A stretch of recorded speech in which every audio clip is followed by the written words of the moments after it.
Good evening, everyone. It's 7 p.m. and it's my pleasure to be hosting the third forum this evening. So welcome back to everyone. For those who have joined us before, we've had a great program over the previous two sessions looking at aplastic anemia and Fanconi anemia, and I'm sure tonight's session will be equally as informative for everyone who's joined us.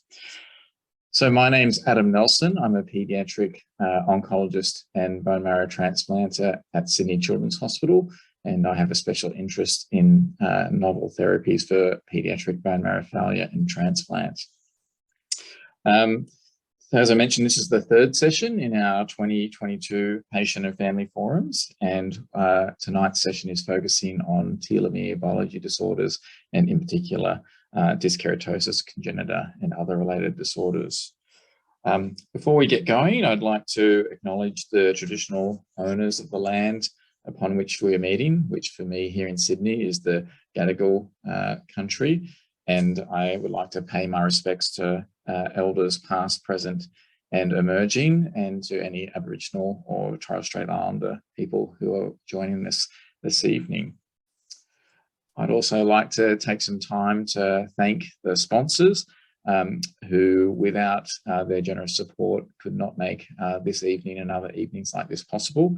In particular, the Victorian State Government, whose funding allows Maddie Rewald's Vision to hold these forums. We'd also like to thank our platinum sponsor for this evening, which is the Royal Melbourne Hospital Foundation. And I'd also like to thank our honorary sponsors who are generous supporters of Maddie Rewald's Vision throughout the year, in particular Dexis, Carmen's Kitchen, and Flavorite, and we're very appreciative of their support. Before we get going, just a couple of housekeeping issues. So our program includes a number of expert speakers who present to you this evening, and we're very excited to hear what they have to say to us. Following their presentation, we'll have a Q&A session, and so we'll hold questions till the end. If you have a question for any of our panelists, please type it in the Q&A section of the chat, and you can submit questions at any time, and I'll keep an eye on those and make sure we get through as many of those as we can at the end of the session. You can either type your name or you can do it anonymously if you like. And as I said, I'll try and get through as many questions as I can, but I know that our speakers have prepared excellent talks and we want to get through as much as possible. So I apologize in advance if we don't get through all the questions. So we should get started. It's my pleasure to introduce Ross Forsyth. And before Ross talks, I'll just say that, you know, Ross's journey is obviously unique to Ross, and we know that some of the issues that he may discuss may be quite sensitive for any patients or family members out there, and it may not reflect everyone's individual experience. So if you are feeling distressed by anything, please reach out to us to see if we can help. So Ross has only recently been diagnosed with Dyskeratosis congenita. He works as a physiotherapist up in Queensland, and so he's been able to see what the journey's been like for him from both sides, being both a patient and a clinician. Alongside, he tries to educate staff who maybe not be as familiar with his condition, and he's always willing to share his story and ensure that people are aware of these telomere biology disorders. So without further ado, I'll hand over to Ross, and thanks very much, Ross, for giving up your time and sharing your story with us this evening. So good, thanks, Adam. I'll just share my screen, make sure I've got the right one.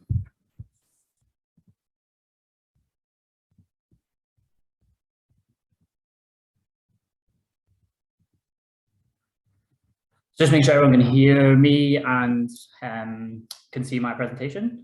Hopefully you guys can. Obviously, thanks Adam again for that introduction, and thanks to the Maddie's Vision for having me present tonight. Obviously, it's something new to me, but yeah, we can just talk through and see how things go.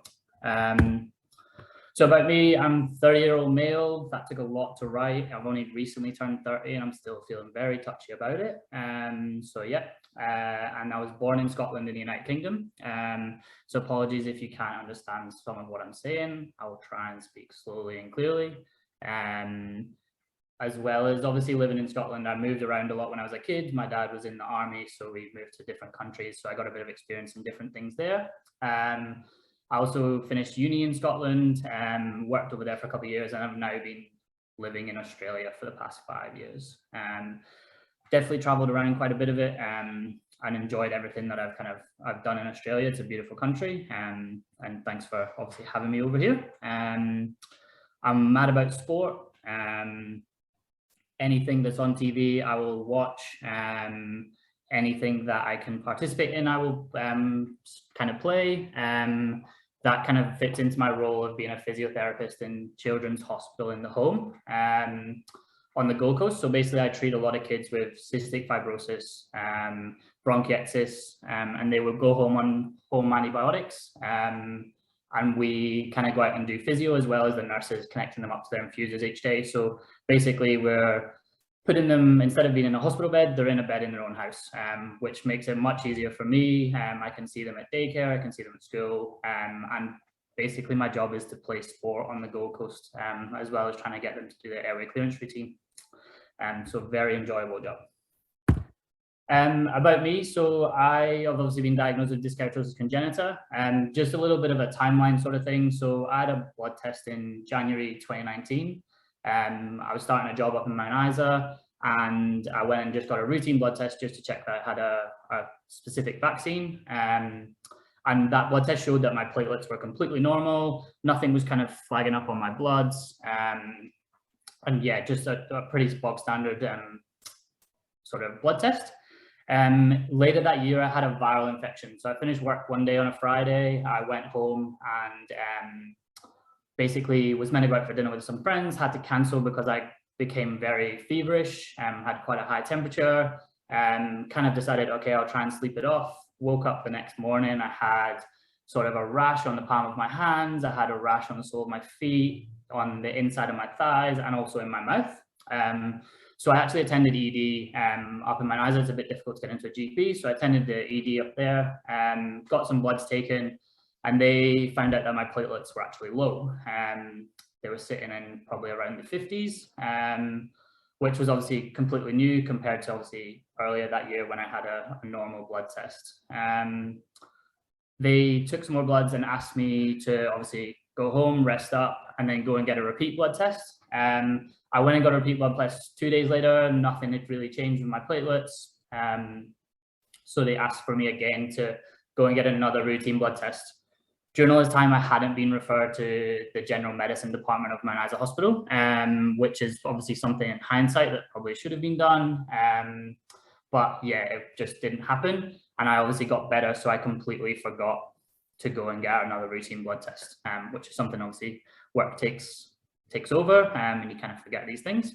And then in February of 2020, I was in a really severe car crash. I was in an 80k head-on, and basically got the ambulance up to the hospital. And by the time all the adrenaline had worn off from the crash, my abdomen was pretty sore. They did all the CT scans to check I had no internal bleeding, and no sort of bruising or any damage to my internal organs. Obviously, as you can see beside me, that picture is obviously my seatbelt sign, which is pretty significant. And at that point, they took blood test again and found out that I still had low platelets and kind of thrombocytopenic. So basically, that started the process of me getting follow-up for further blood tests, and further trying to get referred into hematology.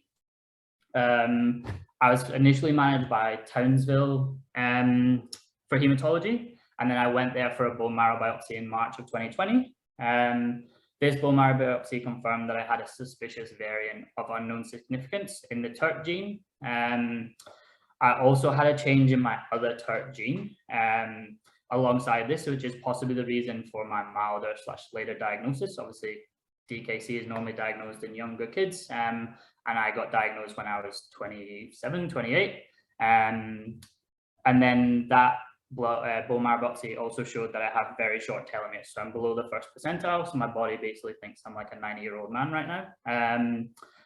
This TERT variant in someone as old as me is something that obviously hasn't been seen. It's not as common. So that's why it's been put down as a variation of unknown significance, which I'll come on to later on as to what it means for me. Other symptoms prior to this, my graying hair, I don't know if you can see it, it's graying and thinning. I had very minimal changes to my nails and no skin changes. So I don't really fit the textbook triad of symptoms that most DKC patients do. But I think from a lot of the stuff I've kind of read up on, this is becoming more common that people are getting later diagnosed in life with either pulmonary fibrosis or liver cirrhosis, and then they actually find out that they've got a telomere condition on top of that. And then going on to further testing. So both my parents were tested in the UK, and this was a bit difficult and took a long process due to my dad having no symptoms. And it was during the COVID pandemic in the UK, which was obviously a bit mental over there, and they weren't kind of doing a lot of routine tests. Whereas over here, obviously, they were wanting to try and get me to be diagnosed. Dad was then confirmed to have the TERT variant, but obviously because he had no symptoms, I was having symptoms, but we both had the same variant. We went for further genome testing, so they mapped out the whole of my DNA. So I had my eyebrows and some beard hair taken and sent to the team at Peter Mac.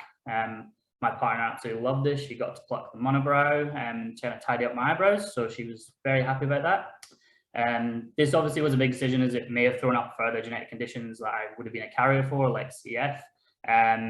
But to get a full diagnosis of DKC, I felt it was the right decision, so we decided to proceed with it. And actually, the only thing that came up was that variant in the TERT gene. So we had, well, what we think is the right gene, but obviously I have symptoms and my dad doesn't. So they decided that, and what's happened more recently is dad's blood work was shipped across from the UK, or blood, sorry, not blood work, and sent to the team at Westmead in Sydney to complete testing on his telomeres.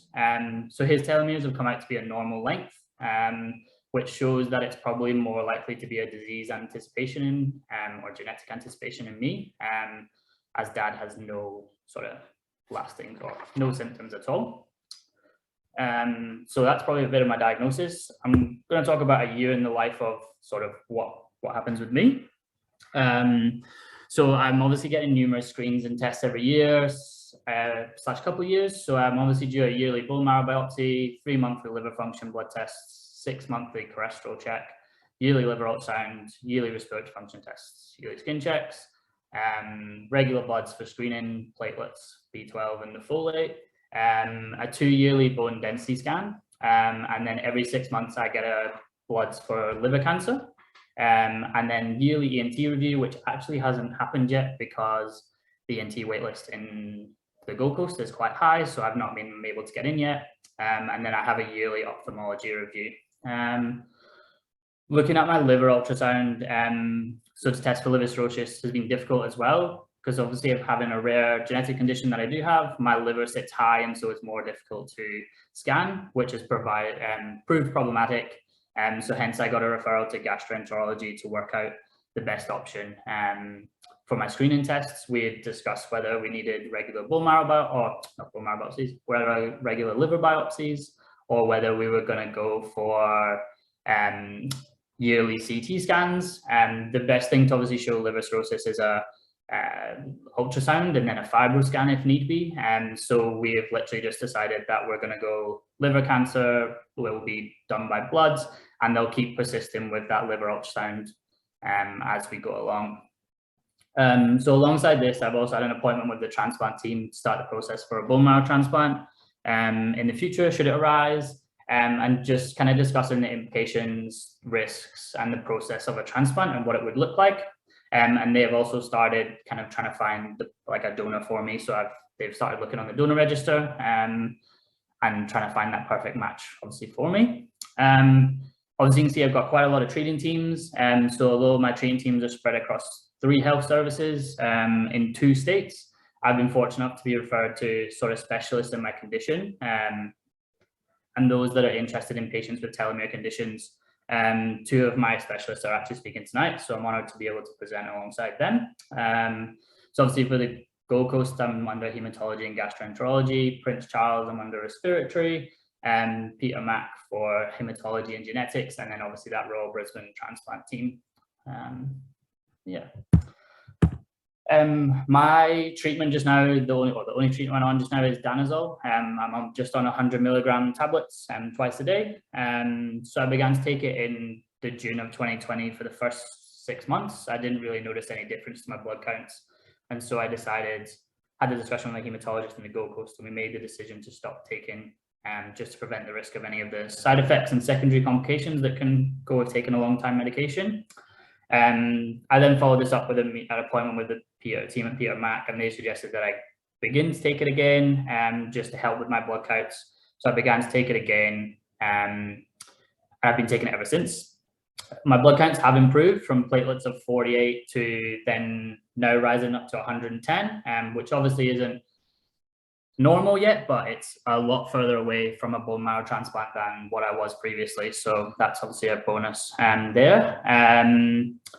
The danazol also can have an effect on telomere length. And I've recently obviously been discussing with Dr. McIntosh, who's presenting tonight, around getting my telomeres checked again, see whether the length has improved. And you can see from the two graphs, so the one on the left is my one taken from my first bone marrow biopsy in 2020. And my telomeres are below the first percentile. Whereas the more recent one that we've just done a couple of months ago, I'm now just above the first percentile. So it's not a massive jump, and could be due to other factors, but it also could be due to the danazol that I'm taking. Future planning in the next few years. So I'm getting married next year to my beautiful partner, Kelsey, who I was very fortunate to meet just before I got diagnosed. We had one date and then ended up doing long distance. So I was living in Mount Isa. And then literally within a month of us doing long distance, I got diagnosed, or kind of started the process of getting diagnosed. And she's been really supportive and always there for me at appointments and wanting to know everything that's happening post my appointments. So obviously after getting married, our next process will be trying to have kids. We're both really keen to start that process. So we've always been looking at the IVF route of having children. We both don't want to take the risk of a genetic anticipation that could happen. Obviously, dad's got no symptoms, I have symptoms. The next stage could be that our kid has more severe symptoms. And we both work in healthcare, so we understand that implications and the toll, and also the uncertainty of how severe it could be for our future children.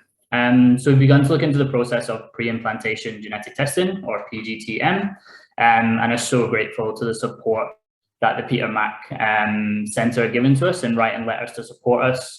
Due to me having a variation of unknown sickness, I'm probably not as eligible without that supporting letter to just rock up to a fertility clinic and say that I need this. So yeah, I'm really happy that I've obviously got them. I'll obviously continue with my regular screening. So each year I'll kind of go through all that process or that list that we've just talked about, and advocate for all my tests to be completed as per the recommendations. I'll ensure that I'm keeping a log of what tests I'm getting done when, and asking for the results of my blood tests, my other scans, and just keeping an eye on when the tests are due so I can just chase that up if need be. I'll continue, or there is the possibility that the abnormality in my other gene in that TERT that's kind of been fighting against this one to give me this milder diagnosis, that it may stop fighting. So I may obviously have to be prepared for this and be prepared that obviously my platelets or my bone marrow may fail a bit quicker if that's supposed to happen. So yeah, just being obviously aware of that in the background. Also just trying to maintain a healthy lifestyle. So when I lived in Mount Isa, I was obviously, the only thing you can do out there is pretty much drink and eat at the pubs. So I pretty much did a lot of that. So since I moved to the Gold Coast, my partner and I have been eating pretty much a largely plant-based diet, and my partner is vegetarian. And I've noticed that it's had a huge difference in my health, my skin, and just generally how I've been feeling. I do only try and drink, sort of save drinking alcohol to special occasions, which is obviously hard being a sober Scotsman at some events. Everyone says you're Scottish, you should be drinking. So yeah, it's trying to change that mindset a little bit. And I've also begun to venture into the world of triathlons. So I competed actually in my first triathlon at the weekend, and I'll continue to train for this in the future. This has helped sort of decrease my weight and obviously increase my respiratory function tests, which has obviously benefited me in the long run from, just kind of keeping that respiratory function as high as I can. I also just want to talk about the difference between the UK and Australia. So I've worked in the UK in healthcare and seen the treatment that my dad is getting, currently receiving compared to the care that I'm receiving is vastly different. Obviously, dad has no symptoms currently, although he is a smoker and at risk of further complications later in life due to this. He's actually not been screened at all. I was told he had the condition with no formal follow-up, just asked to see his GP to get a lung x-ray and just get his lungs listened to every couple of years, or every year, sorry. Whereas my care over here has been so proactive. Since diagnosis, I've received an excellent standard of care from multiple health services, and have been able to access regular screening to ensure that any changes are picked up quickly. Obviously, with DKC being high risk of cancer, pulmonary fibrosis, and liver cirrhosis, I feel I'm the best advantage over here to have that early diagnosis if any of these were to arise, which is really good. So I'm really happy that I've obviously moved over to Australia.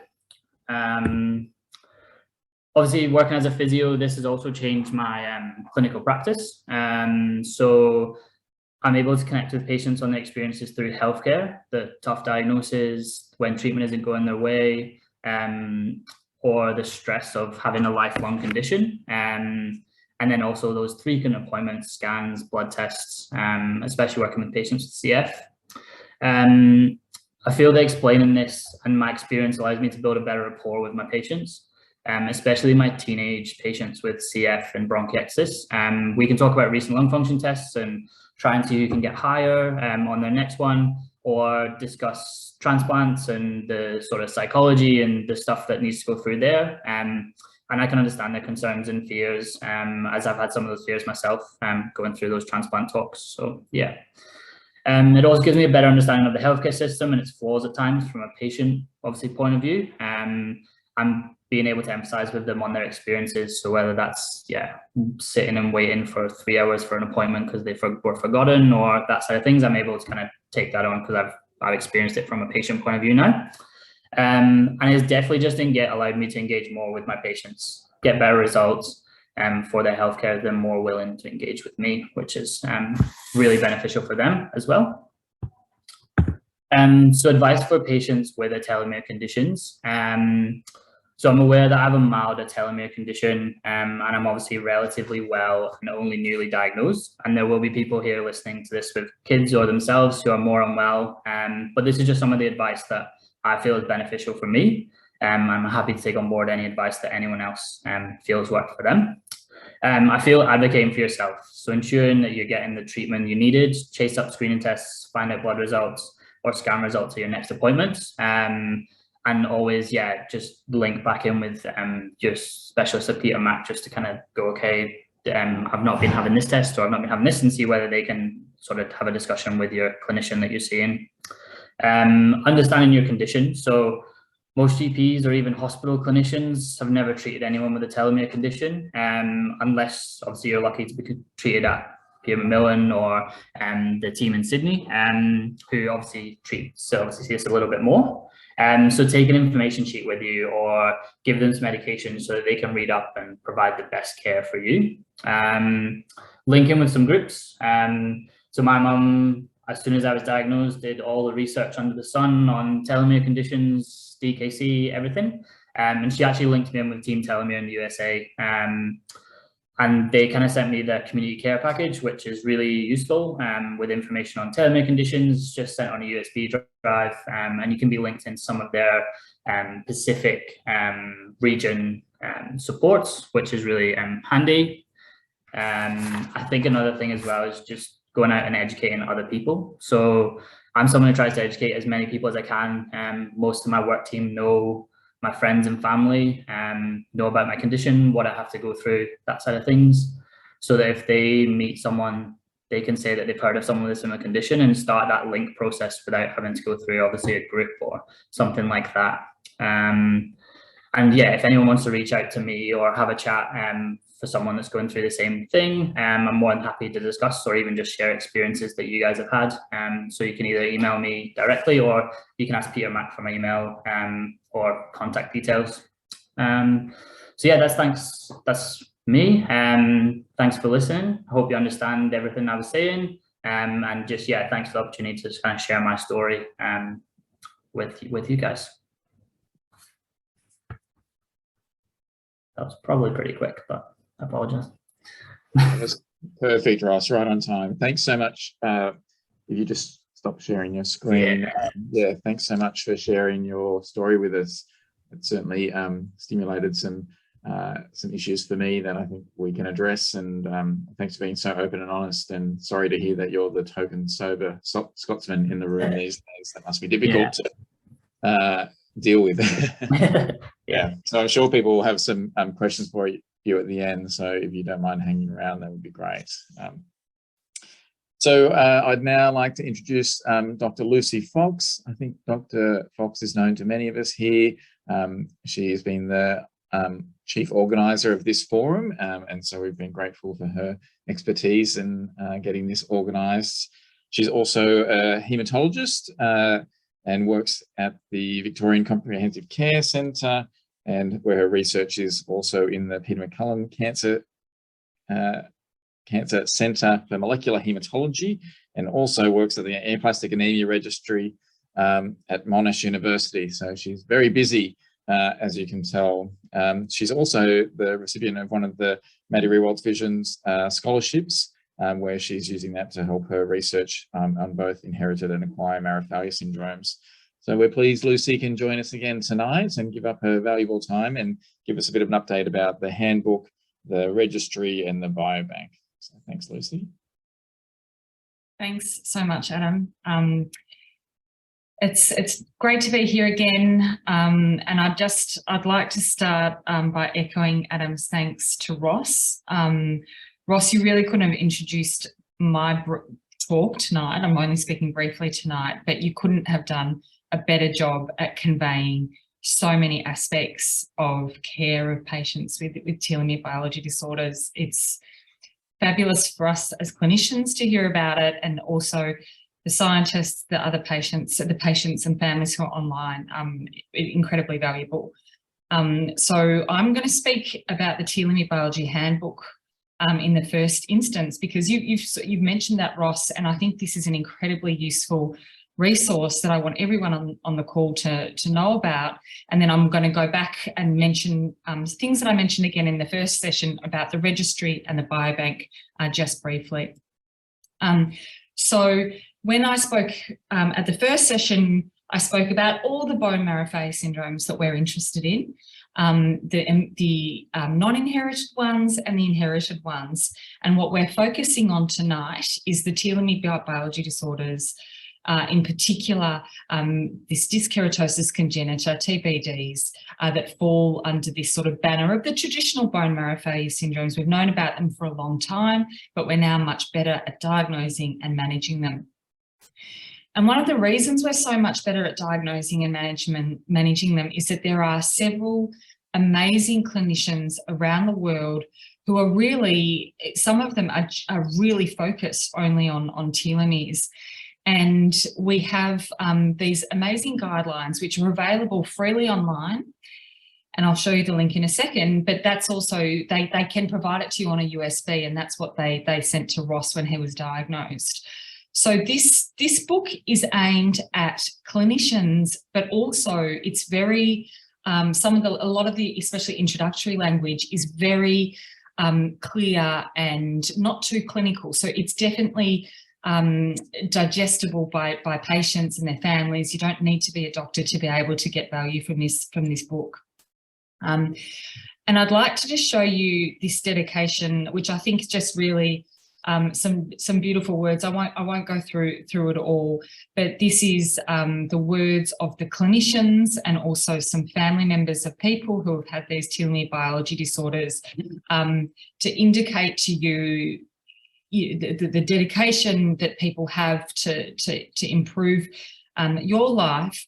And I like this line, that this wish is that these guidelines provide life-prolonging guidance, hope for the future, and an affirmation that you are never alone. So I think this is a wonderful group and a wonderful dedication from this impressive group of researchers and clinicians. I can't go through the whole book with you because you will see it is a 500-page document, and so you heard Ross's schedule of liver ultrasounds, lung function tests, all these things. The telomere biology disorders don't just affect our blood, so it's a full body condition. So we need to manage all aspects of a patient's body, and you heard really nicely from Ross about the way that we are, his clinicians in Queensland, and are helping to do this for him really comprehensively. But it's a huge undertaking. It takes a lot of organisation from Ross and all the doctors involved in his care. And here is the link to this site where you can download this guideline for free. So I'm going to move on now just to finish talking about the guidelines, because I want to advertise our registry, our aplastic anemia and other bone marrow failure syndromes registry, because it is our dream that every patient in Australia with these conditions, whether it's a telomere biology disorder, immunoplastic anemia, or any other bone marrow failure, has the opportunity to be enrolled in this registry, essentially to help research, help improve outcomes for patients with these disorders. So Professor Frank Firkin is the chair, but day to day this is run by Professor Wood at Monash University. So the registry started enrolling patients in 2013. And at that time, it was called the Aplastic Anemia Registry. And what that led to was virtually, all the patients being enrolled in the registry having immune aplastic anemia. It sort of didn't encourage people to enrol patients with conditions such as Dyskeratosis, congenita, or telomere biology disorders. So we changed the name of the registry to be a bit wordier, but hopefully more descriptive, and encourage patients with all of these conditions. So we collect comprehensive data on the patient's diseases. If they have an inherited mutation that has caused their disease, we want to see what works in patients. You've heard about danazol as an agent for telomere biology disorders from Ross. We'll hear more about that later tonight. But one of the things that we really want to do is facilitate trials and research.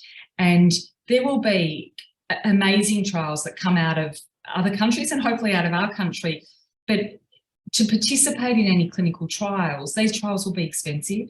They will be, patients are individually. There's not a lot of patients with these diseases, so we need to know where patients are. We need to have patients enrolled in this kind of registry, so we can work towards saying, yeah, in Australia we have 10 patients who meet your criteria for being in this study, and we can work to get you on that. So it's really important to us.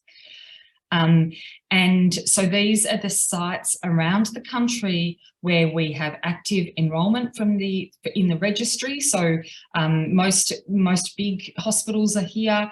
If your hospital is not and you want to get involved, so clinicians can either email that email address down the bottom there, but patients can also feel free to email, and we can use that email as a rocket to get your doctors to get involved. And here is just the accrual of patients to the registry. You can see we're up to 303 patients. I know there are many more around. I have a few more patients to enrol myself in this registry. And we just hope this number keeps going up as we are able to capture the people in the country who are experiencing these diseases.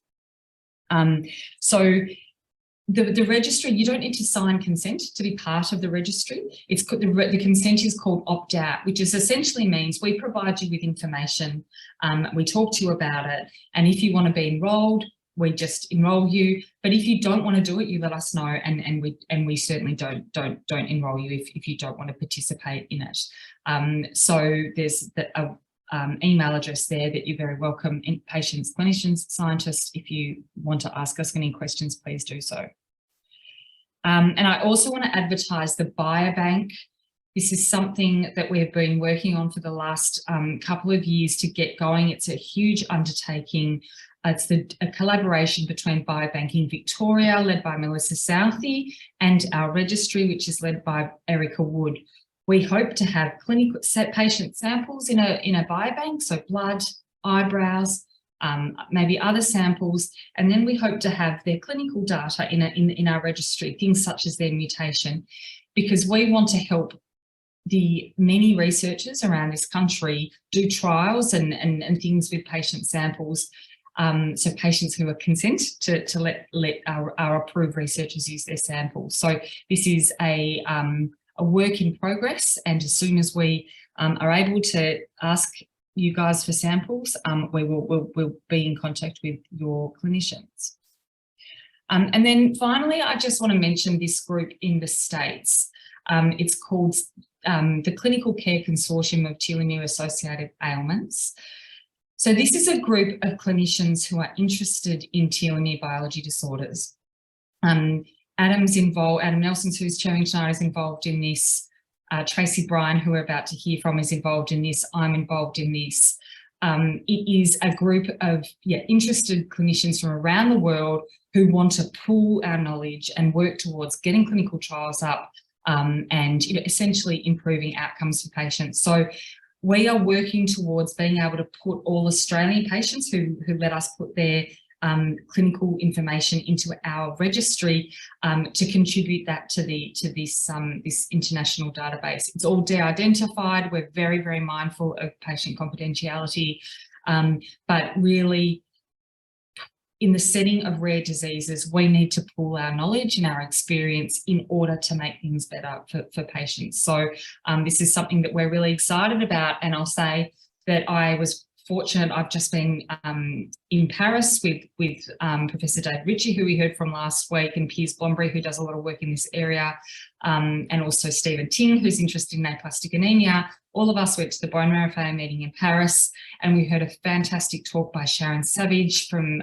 the NIH, and we she's an incredibly impressive researcher, and so we've made some good connections with her.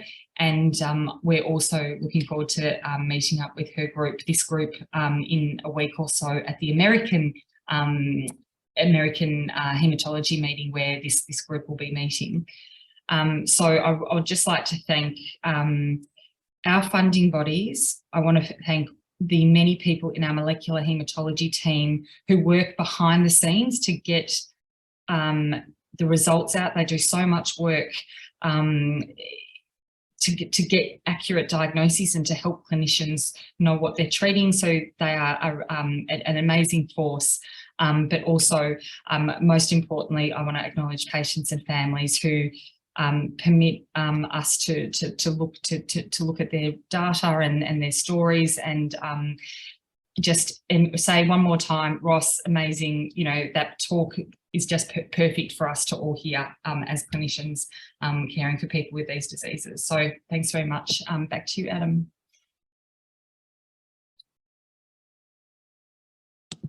Thanks so much, Lucy, for a very comprehensive yet quick update about those important topics. And I'll echo Lucy's comments about if patients or families are interested in joining any of those registries, the local Australian one or any of the international conglomerations, please just speak to your clinician. It's a very easy process. And likewise, any clinicians on the line, if you are interested in this, Lucy and her team, along with the international registries, not only for telomere but other marrow failure disorders, have made it a very easy process. So it's not a huge amount of work for you guys to do. And as Lucy said, this will help us advance the field so much more quickly than we have done previously. So really encourage people to join those registries if possible. Well, as I said at the start, we have a fantastic program tonight with both excellent clinicians, patients, and world-leading researchers to give us updates on telomere biology disorders. So it's my pleasure to introduce Professor Tracy Bryan, who's the head of the cell biology unit at the Children's Medical Research Institute, and she's a professor of medicine at Sydney University. Tracy did her PhD at the CMRI in Sydney and developed new mechanisms for maintenance in telomeres in human tumours, and then spent a few years doing postdoctoral research with a Nobel laureate in Colorado, and carried out further studies in telomerase, which many of us know, but I'm sure we'll hear more about from Tracy. And thankfully for us, returned to Australia back in 2001 to set up her own research program at the CMRI. And Tracy has been dedicated and has continued her research in telomeres in cancer and marrow disorders, with an emphasis on understanding the cell biology of telomerase. So we're so grateful to have Tracy here tonight to give us an update, and also mention that obviously Tracy was on the scientific advisory committee for this forum to get this up and running. So thanks for all of your efforts, Tracy.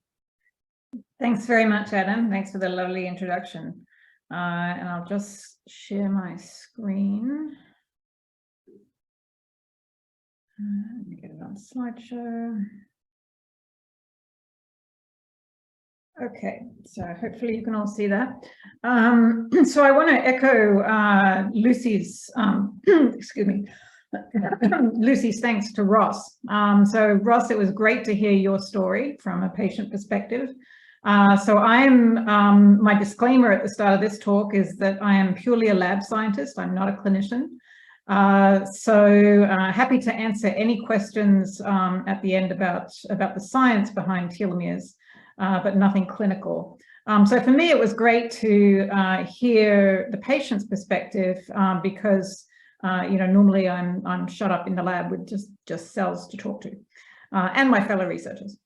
So what I'm going to tell you tonight is a little bit about, well, some background for those who aren't as familiar with telomeres and telomerase as others are. And then a little bit about the research that's going on in my lab and Westmead in general. So to start with, I need to introduce telomeres, and I'm sure everyone on this call is familiar with telomeres already. But if not, they are the caps on the ends of chromosomes. This is an actual microscope image of chromosomes in blue, and the caps on the ends, the telomeres, are in red.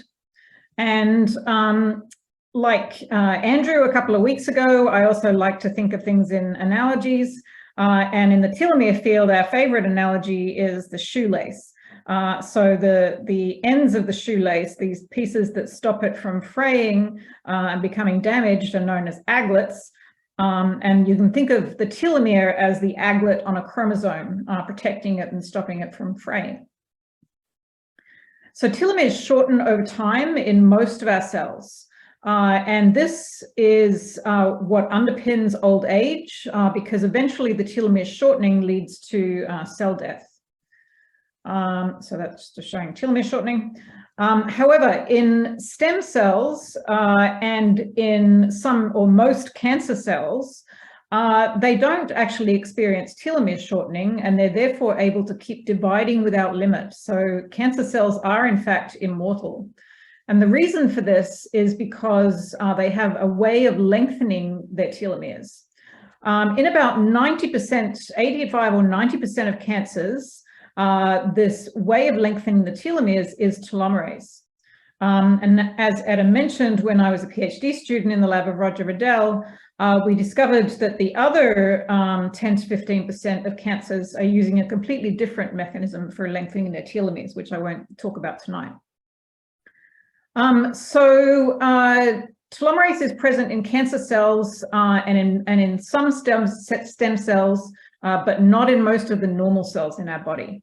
It is present in stem cells in the bone marrow, so the hematopoietic stem cells. So this maintains their telomeres so that the hematopoietic stem cells are able to then differentiate into all the different types of cells that are running around in your blood. And this is a picture of a normal bone marrow with stem cells in it. if you have an inherited mutation in one of the genes that cause telomere biology disorders, including telomerase, then the telomeres aren't maintained in the hematopoietic stem cells, and this can lead to bone marrow failure and immunosenescence. And from this review from Mary Armanios, there's a picture of an aplastic anemia bone marrow with no stem cells. So telomerase is the enzyme that is responsible for elongating telomeres in stem cells. And I've been studying telomerase now for more than 20 years in the lab. And initially, our interest in telomerase clinically was mostly around its role in cancer and how we could develop ways of blocking it in cancer. But as I'll explain in the next couple of slides, of course, we've evolved since then to know about the role of telomerase in bone marrow failure disorders. So now this has also become a big focus of my lab. So this is a blob diagram of telomerase. I'll show you something that resembles a little bit more like its actual structure later in the talk. But it consists of, the core part of telomerase consists of two proteins, TERT, which Ross already mentioned, and TERT is the catalytic core of telomerase. So it's doing all the work. And then there's another protein called dyskerin, which is where the name Dyskeratosis congenita comes from. Joining these two proteins, there is a molecule of RNA that's known as HTR, and that's encoded by the TERT gene, which is also mutated in these disorders.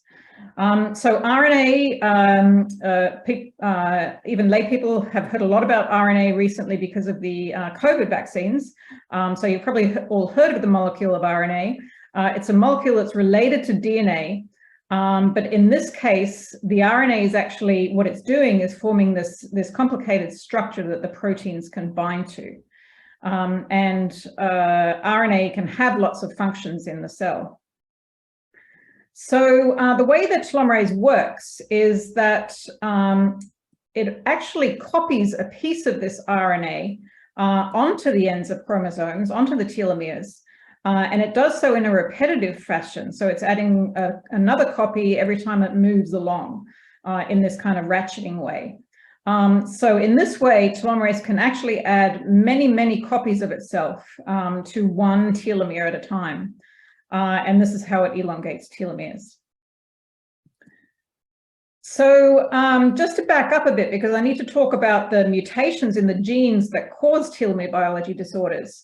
But you may, for those who are not familiar with the central dogma of biology about genes linking proteins, the link between genes and proteins, you may not understand why a mutation in a gene causes a problem in telomerase, which I've just explained is partly telomerase and partly protein and partly RNA.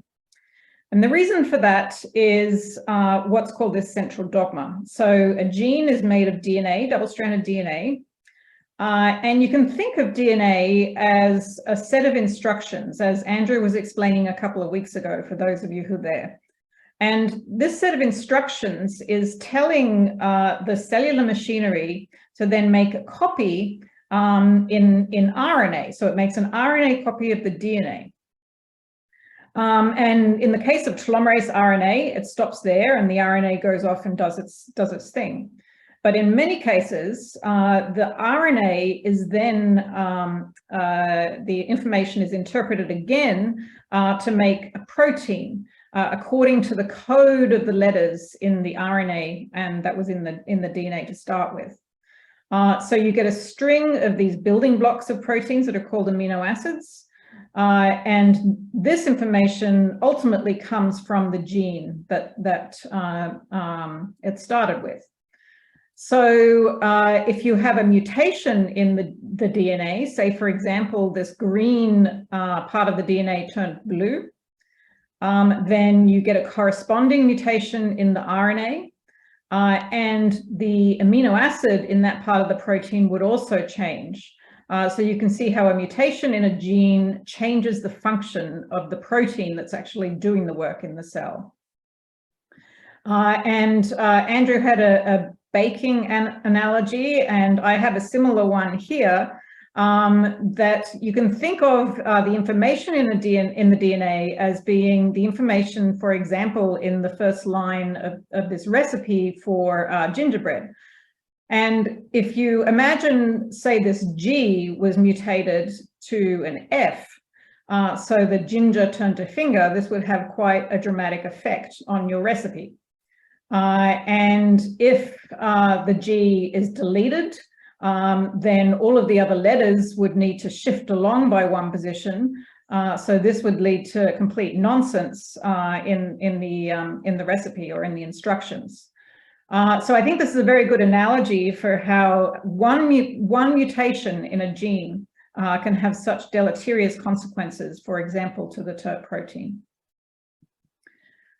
So as I mentioned, it's only become in fairly recent decades that we've really understood what is causing telomere biology disorders. So the first gene to be found to be mutated in these disorders was Dyskeratosis itself, which was found back in 1998 by Inderjeet Dokhal's lab. And then it was a few years later before mutations were found in telomerase RNA or TERT. And a couple of years after that, in 2005, that the first mutations were identified in patients in TERT. So as these three genes were found to be mutated in very similar disorder, it was starting to become clear that this was in fact a disease of telomerase. It's a telomere maintenance disorder. And as I mentioned, so I started working on telomerase back in the 1990s, the mid-1990s, and in those days we were mostly interested in its role in cancer. But now we know that its absence is having a very big effect. So this image I've taken from a review by Alison Bertouche and several of her colleagues. And it illustrates, in fact, all of the different proteins at the telomere whose genes are now known to be mutated in telomere disorder patients. So we're now up to at least 17 genes. And I believe that at the meeting Lucy mentioned in Paris that possibly another one was added to this list. So there's the telomerase genes that I've told you about. There's a group of proteins at the telomere that are responsible for protecting the telomere and also for bringing telomerase to the telomere. There's another group of proteins that are involved in maintaining the length of the telomere in other ways. There are a group of proteins whose role is to keep the RNA, so that the telomerase RNA, stable, so it doesn't degrade in the cell, because RNA is somewhat sensitive. And there's also other proteins that associate with telomerase itself as accessory factors. So one by one, as these genes were identified, some of them it wasn't even initially clear what the link with telomeres was. But ultimately, each of them has been found to have a link with telomeres and to lead to short telomeres if they're mutated. Oh, and I've just changed the names of some of these because in some cases, it's a little bit confusing, but the names of the proteins are different to the names of the genes that encode them, mostly for historical reasons. So in Alison's review, these are called by the names of the proteins, but you may be more familiar with the genes that are actually mutated in patients, which are illustrated here. In particular, ACD encoding the TPP1 protein. That was a gene that we in Westmead first identified in a patient back in 2014. And Sharon Savage at the NIH simultaneously identified a patient with the very same mutation in TPP1. So that was the first time that the gene ACD had been linked to these disorders. Okay, so what do we do in the lab that helps patients? So one of the things we can do is to do the functional analysis to see whether a particular variant or mutation is actually deleterious to telomerase. So as Ross mentioned, if you have a variant of unknown significance, then it can be quite difficult to access other treatment options and reproductive options. And very often, variants in particular in the TERT gene are indeed variants of unknown significance when they're identified, because these variants are spread all throughout the gene. It's not like there's a common hotspot, as in some diseases. So each patient, or many patients, have their own unique mutation. So in order to help find out whether the mutation is causing disease, we can use some of the methods that we've developed in the lab for looking at telomerase function. And I just want to acknowledge here Scott Cohen, who's also my husband, just for full disclosure, and my colleague, and has developed a lot of these techniques with me. So what we do is we take the TERT gene in a circular piece of DNA that's called a plasmid, and we use the magic of recombinant DNA technology that's been around since the 1980s or so to introduce the mutation in TERT that we're interested in looking at. We can then introduce this gene into human cells. So we just use an immortal cell line. So it's a cancer cell line, essentially growing in a culture dish. We can then purify telomerase from these cells and use it in the test tube for examining whether telomerase has the ability to extend telomeres. So we give the telomerase artificial telomere in the test tube, and we test its ability to extend it. And in this way, we're able to say whether or not it's defective. So another thing we can do in the lab, and this is a postdoc from my lab, Ashley Harmon, is to determine where in the cell telomerase is. So as I mentioned, some of the defects in genes encoding telomere disorders are in proteins that bring telomerase to the telomere. So if we suspect this might be the case in the mutation that we're looking at, then we can do microscopy to determine whether telomerase is at the telomere. And here I'm showing, this is the nucleus of a human cell. In red, we've got telomeres that are marked with a red dye. And in green, we've got telomerase that's marked with a green dye. And anytime, if you overlap these two images, anytime that they're together is when telomerase is actually sitting on the telomere. And we can count this and do it quantitatively. And recently, I just wanted to share this little video with you. Ash has started to do this in live cells. So we can actually do the imaging in live cells now. So if I play the video, you can see that the telomeres and telomerase are actually moving around quite a bit. And just over here, you can see a red and a green dot on top of each other. That's telomerase at a telomere. And just an aside for the scientists who are interested, these blue fibers are actin fibers. And a very recent discovery in my lab is that telomeres are actually finding telomerase on the actin fibers. And we can also do molecular modeling. So there is some structural data that's published for telomerase. And we have a collaboration with the structural modeler at RMIT University in Melbourne. And she's able to take a particular patient mutation. So this is the actual structure of telomerase, or a model of it. And she's able to see where that mutation is and what impact it has on moving of the protein and its interaction with either the RNA or the DNA, which I've shown here in pink and red. So just two examples. One particular variant here is affecting binding to this red RNA molecule. And this particular other variant is affecting binding to the magenta DNA molecule. And I'll acknowledge my colleagues in the Rare Disease Functional Genomics Laboratory here at Westmead who assist us with a lot of these studies.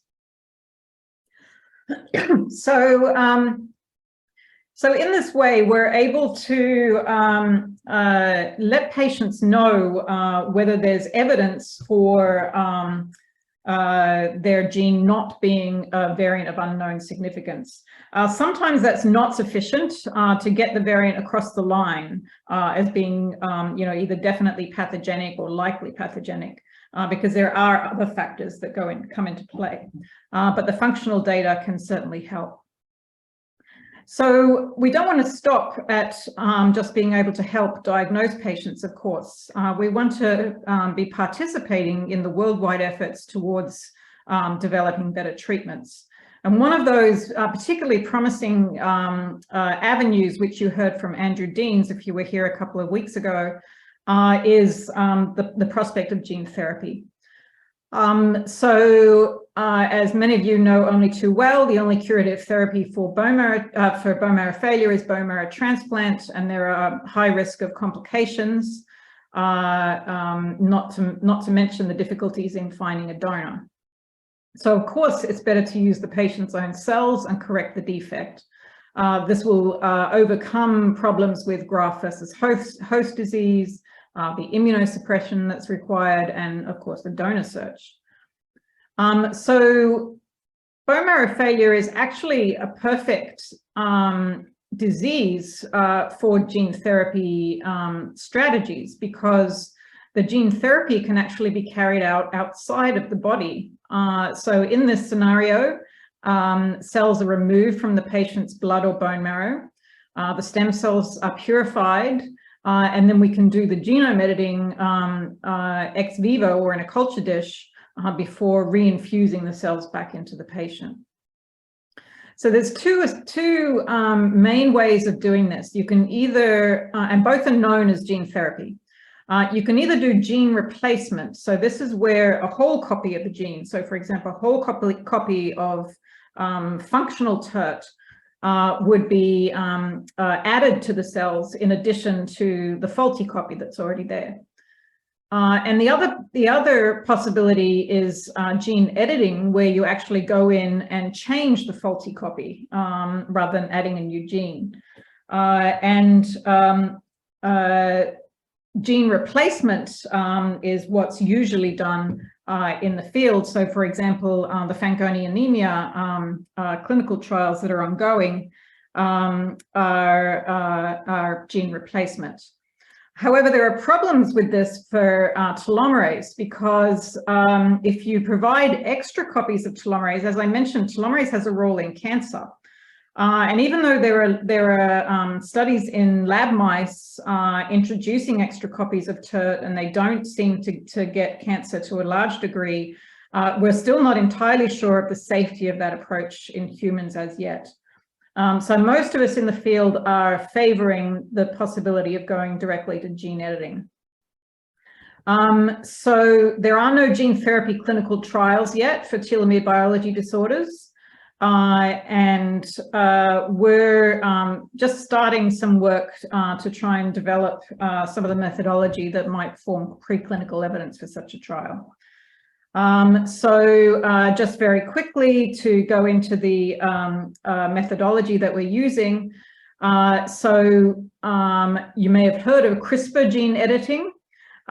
So for example, here in the TERT gene, if this was our mutation in yellow that we wanted to fix, the way that CRISPR works, just in a very basic fashion, is that you can essentially cut out the faulty copy of the gene, and you can then replace it with a functional copy of the gene. There's also a related technique called prime editing that Andrew mentioned last week. And you can think of this as being similar to CRISPR. Well, it uses some of the CRISPR machinery, but instead of cutting the gene all the way out, you just kind of give it a little nick. And then you can think of the next step as kind of being like painting in the correct piece of DNA where the nick was. So in this way, you can recreate the normal copy of the gene. Andrew is developing techniques for doing prime editing in hematopoietic stem cells, and we're hoping to collaborate with him. We have a grant into the government at the moment to also start doing that. Some of the, and I should just mention what we do then is to actually deliver these things into cells, into the hematopoietic stem cells. And the way we do this is using a virus called AAV, adeno-associated virus, and one of Australia's experts in this virus is at our institute, Leszek Lazowski, and participates in this work. And then the cutting machinery is also introduced into the same cell, and we're fortunate to collaborate with Matt Porteous, an expert in this technology at Stanford. So some of the progress we're making so far, so it's very early days. We've only just started this with the help of Maddie's Vision funding to get this project up and going. So we've managed to change the sequence of TERT, the gene that encodes telomerase RNA. So we do this first of all in a leukemia cell line just to practice because they're a little bit easier to work with than actual blood stem cells. And we've been able to see about 50% of the genes are edited in this cell line, and we've confirmed that the gene is still functional. It's still producing telomerase RNA. So this work is done by Ashley Yang, a postdoc in my lab. And just recently, Ashley has been successful in also getting this working in cord blood stem cells from, so hematopoietic stem cells from cord blood. And we were expecting the frequency to be much lower in this cell type because they're generally much harder to get working. But to our surprise, we ended up with about 40%, almost as many as in the cell line. So this is really encouraging for the future. TERT has been a little more difficult, I'm sorry to say, and because it's a much larger gene, amongst other things. But we have seen about 10% of the genes edited so far, and the TERT is produced. They have been edited correctly. So that's a good starting point, and we have lots of ideas of how to improve that. So I'll wrap up there. I've acknowledged most of the people involved as I went along. I would again like to thank very much the patients and families who participate in our research. And I particularly want to point out my other colleagues at Westmead, Hilda Pickett, Roger Riddell, and Tony Caesar, who all run telomere research labs of their own. And Hilda's lab in particular also does a lot of work on telomerase that I haven't had time to talk about today. And thanks to Maddie's Vision for the funding to enable us to get going on this. Thanks very much, Tracy, for a very nice overview of a sometimes complicated topic. You did a great job of explaining some very hard scientific concepts to us. And what I've learned from both you and Andrew over the last couple of weeks is I should not do any baking because I'm hard enough to follow a recipe, let alone when there's any problems in it. So thank you for pointing that out. I'll move on again to our next speaker. As I said, we are lucky to have so many different speakers from around the country joining us today to share their expertise. It's my pleasure to introduce Dr. John McIntosh, who's a respiratory and lung transplant physician at the Prince Charles Hospital in Queensland. And he has a particular research interest in telomere biology disorders. And he's leading a trial which will evaluate the efficacy and safety of danazol, which we heard about from Ross, in people with pulmonary fibrosis that's associated with telomere biology disorders. So thanks so much for your time, John, and sharing your insights with us this evening. Thanks very much, Adam. It's great to finally be speaking in a forum of people who are passionate about telomeres. I spend a lot of my time trying to convince adult respiratory physicians of the importance of telomeres when it comes to pulmonary fibrosis. So really nice to be here, and thank you for the invitation. And I'll echo comments about Ross's talk earlier. Really an excellent overview of what it's like to be a patient with this disease. And it's been an absolute privilege to be involved in your care, Ross. So you probably are all aware that the most common and I guess feared complication of a telomere biology disorder in terms of the lungs is pulmonary fibrosis.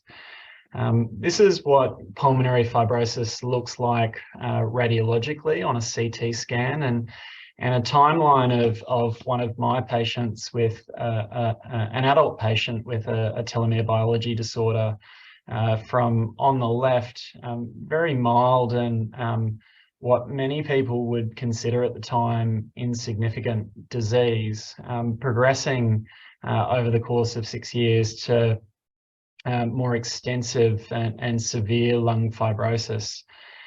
Essentially what happens with time with pulmonary fibrosis is the lungs become progressively scarred, and with that they shrink in size and they become a bit like a hard sponge. They're less able to soak up oxygen. Patients with pulmonary fibrosis present with cough and varying degrees of breathlessness that unfortunately, particularly when it comes to telomere biology disorders, gets worse with time. This is what my clinic looks like, and you might look at this pie chart and think, why am I here presenting today? My adult respiratory clinic is really generally made up of patients who look like the man there on the right. So adults referred to me with a new diagnosis of pulmonary fibrosis, generally with no knowledge of any past evidence of a telomere biology disorder. A very small part of my clinic, and I hope with time and through forums such as this, this will increase, but a smaller part of my clinical work is made up looking after the siblings or children of people with pulmonary fibrosis where a telomere biology disorder might be confirmed or suspected, and a small part made up of screening and looking after the parents of children with Dyskeratosis congenita or telomere biology disorders.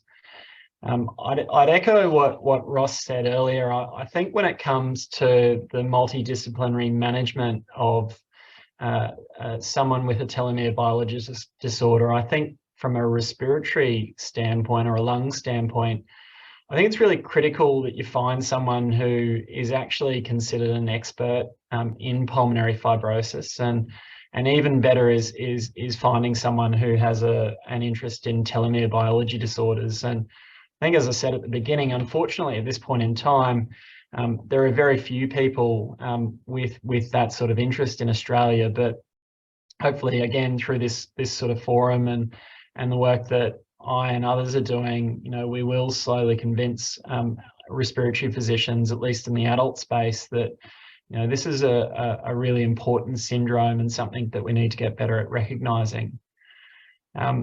Most of what I look after is a condition called idiopathic pulmonary fibrosis, which looks like the scan on the left. For comparison, that's a normal lung on the right, and you can see the amount of damage quite clearly. You don't need to be a radiologist to see that those two scans are vastly different, and the lungs on the left don't work particularly well.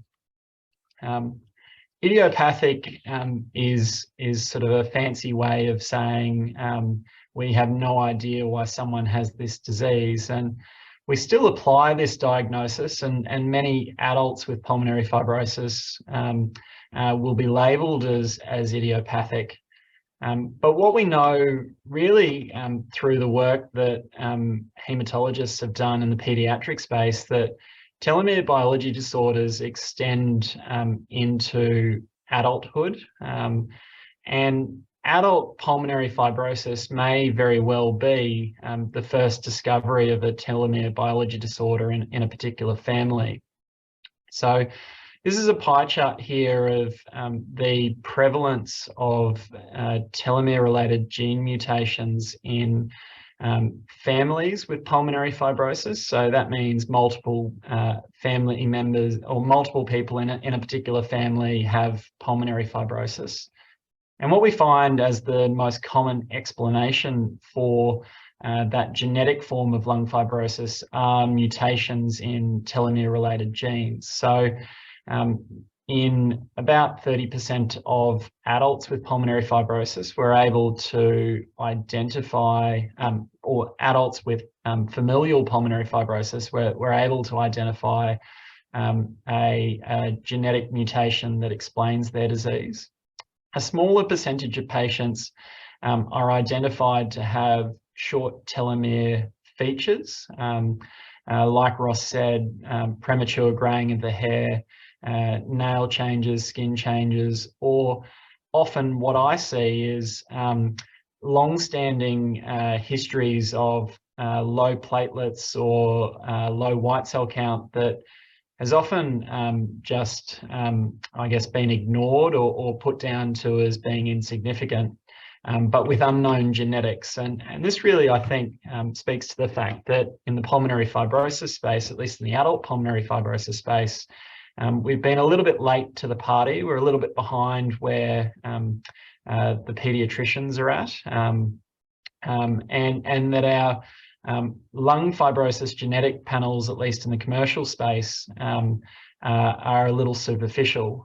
I suspect that a lot of that unknown half of the pie probably will be increasingly explained by telomere biology disorders that we've as yet not been able to identify.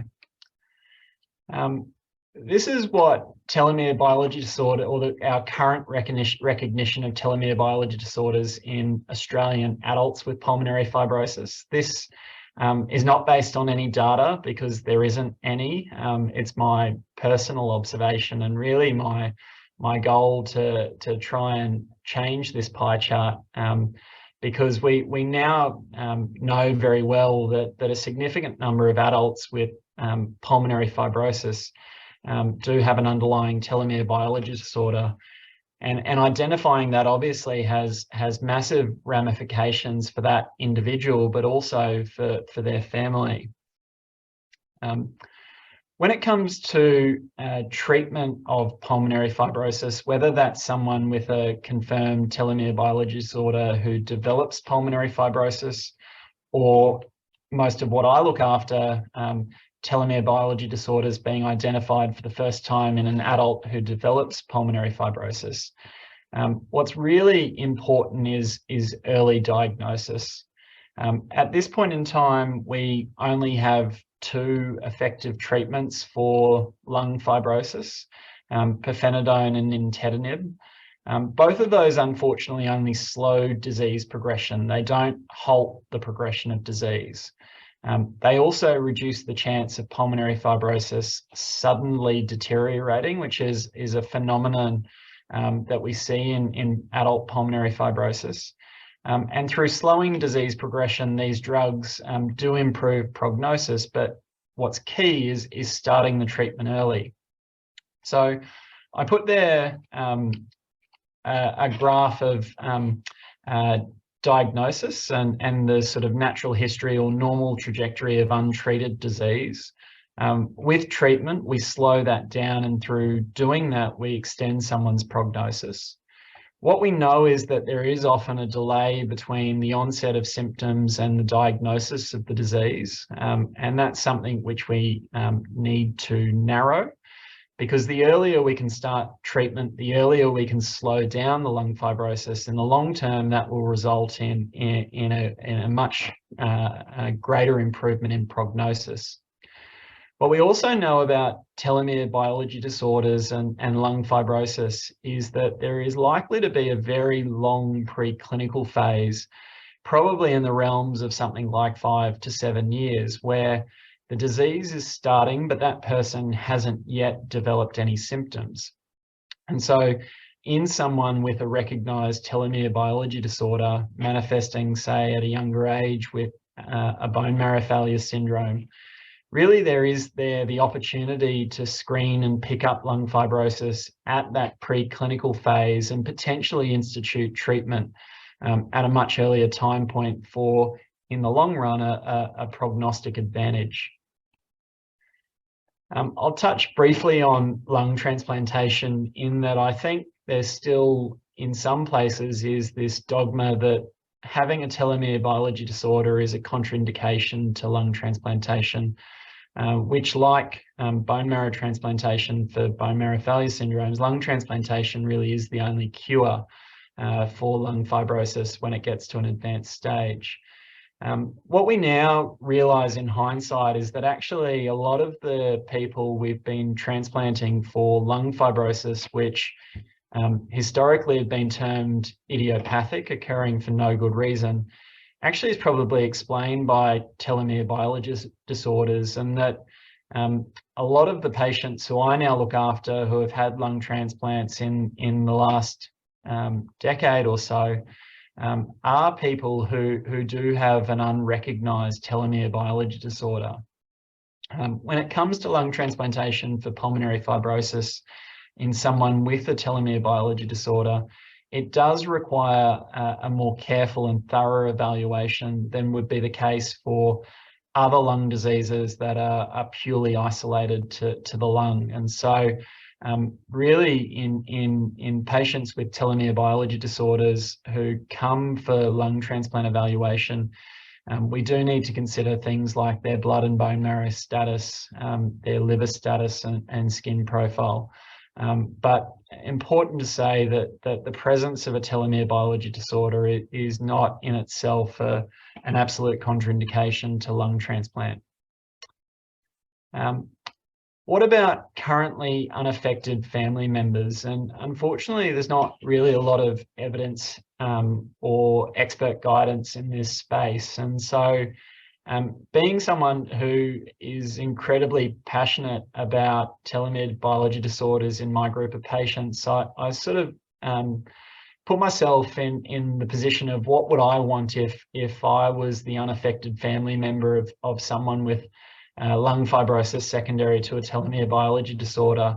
And I think it's really important that adult respiratory physicians in particular carry the responsibility of preparing the next generation of lung fibrosis or telomere biology disorder patients. I look after a lot of families that look like this. And so for those that aren't familiar with pedigrees, this is a way of depicting figuratively families with genetic diseases. So on the top row there is the parents of these three boys, the father of whom died of lung fibrosis. And it's important we recognise that, 20, 30, as recent as sort of 10 to 20 years ago, pulmonary fibrosis was sort of felt to be a very different disease. And so often, grandparents or older have been given very different names for their lung fibrosis.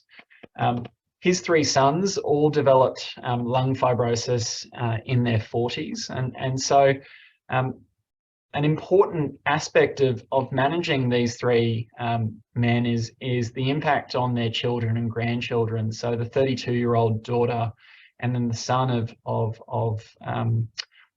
her, in terms of recognising the telomere biology disorder in these three men and the impact it has on their children. So in terms of my advice to the children of an adult with pulmonary fibrosis, what's really important are measures such as lifestyle modification, abstinence from smoking, avoiding known other toxic triggers to the lung, vaccinations to reduce the risk of respiratory infections where possible, in particular things like COVID-19. I think what's really important by recognising a telomere biology disorder in an adult is that it heightens the awareness of the offspring's GP. Most GPs will never have heard of telomere biology disorders, and most will have never had a patient with either pulmonary fibrosis or a telomere biology disorder. But if that daughter walks into her general practitioner and says, look, my dad, his brothers, my grandfather all had pulmonary fibrosis, immediately that GP is thinking very differently when she mentions a cough or breathlessness. I would, if I was in this daughter's position, go to my GP and have my lungs listened to on a regular basis, looking for the presence of crackles, which can be an early sign of lung fibrosis. I think it'd be really important to consider referral onto an interested respiratory physician to discuss the impact of the telomere biology disorder on the future risk of lung fibrosis and how we might screen for that. getting to the point that earlier diagnosis enables earlier treatment, which at this stage really is the key to modulating what would otherwise happen with this disease. And I think really important that, you know, through forums and people on this meeting, that, you know, we will have better treatments and you know, I think in, you know, my lifetime, a cure for this group of diseases. So it's important to remember, I think, that, you know, this space, particularly pulmonary fibrosis, you know, is evolving very quickly and will be different, very different. What I will be doing will be very different in the next 5, 10, 15 years. I suspect many of the attendees online are probably in this position, being the parent of a child with a telomere biology disorder, or a relative, a sibling of someone with a telomere biology disorder. And really the same advice applies.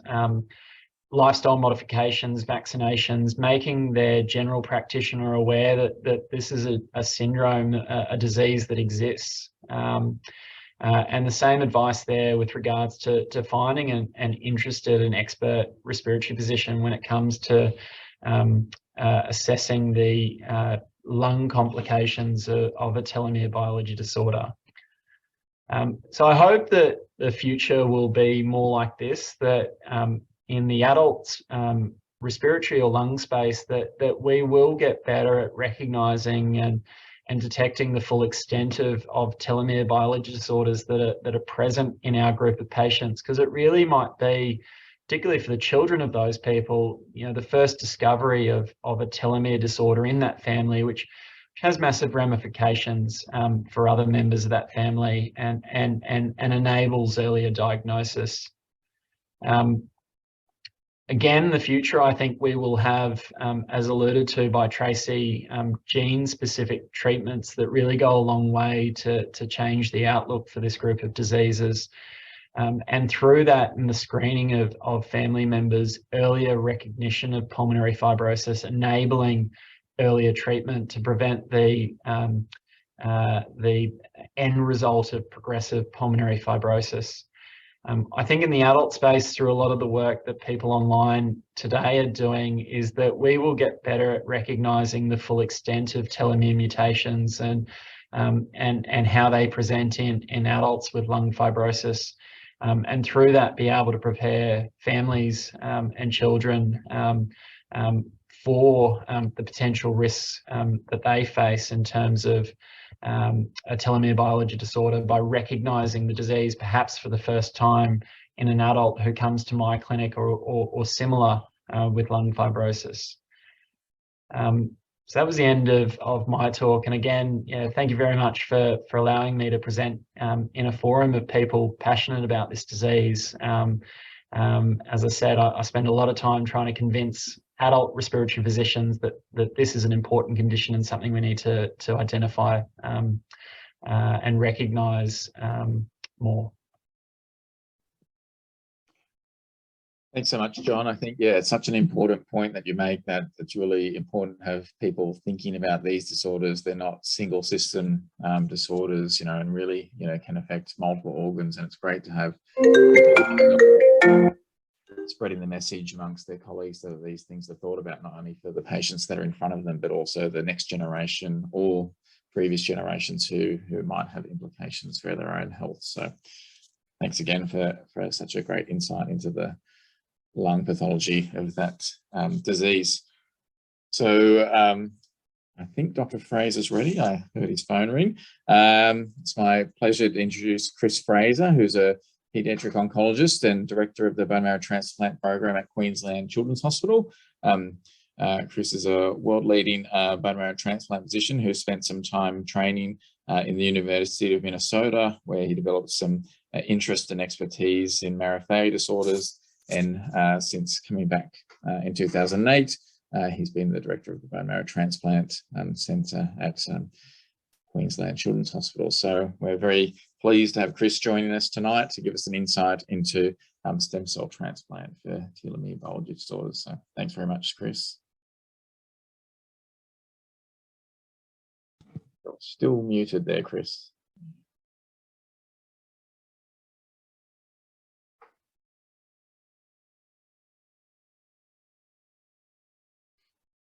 Am I unmuted now? And I'm just going to try and share my screen. Might be having some technical issues. Is that sharing? Not yet. We might have a copy of your slides if you're having trouble, Chris, and might be. That is a good point. I don't think that you do, but hang on for a second. Let's try this. I'm sorry, this is me not being available for the rehearsal. Maybe John, sorry, Chris, I have your slides available. Would you like me to share the screen? you have my slides available? If you do, I do. that'd be great. I'm not sure. That's exciting. I don't know how you have my slides available. Sorry. One moment. Actually, I don't, sorry. Can I email them to you? Yes, that would be great. What email address am I emailing that to?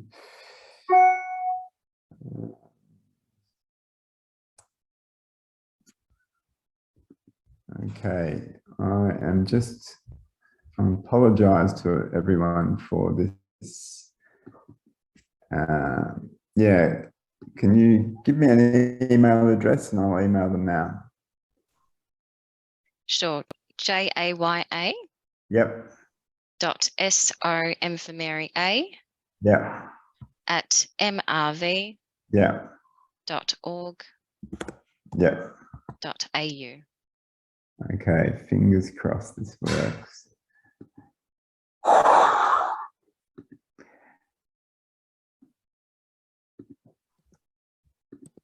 Okay, so I have sent those now, and I'll get started, and hopefully those slides come through in a minute. I think it would appear that I haven't got my computer set up for sharing screens or something on Zoom, so I apologize for that. Anyway, so I was asked to, and thank you, Adam, for the introduction, and thank you to all the previous speakers for their, fascinating talks that we've heard to date. I was asked to give a bit of an overview and an update on the role of hematopoietic stem cell transplantation for telomere biology disorders. Hematopoietic stem cell transplantation is really just a fancy terminology for bone marrow transplantation, which reflects the fact that there is more than one stem cell source.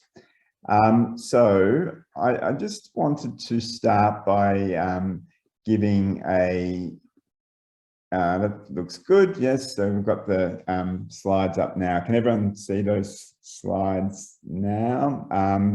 Yes, we can, yeah. If you just tell us when to advance the slide. If we just move to the next slide.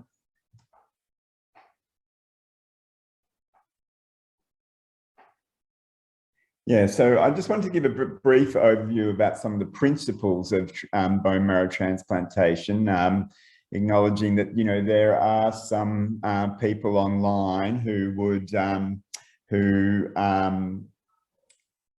probably have not had much been to see a transplant physician or had the need to think about bone marrow transplantation very much.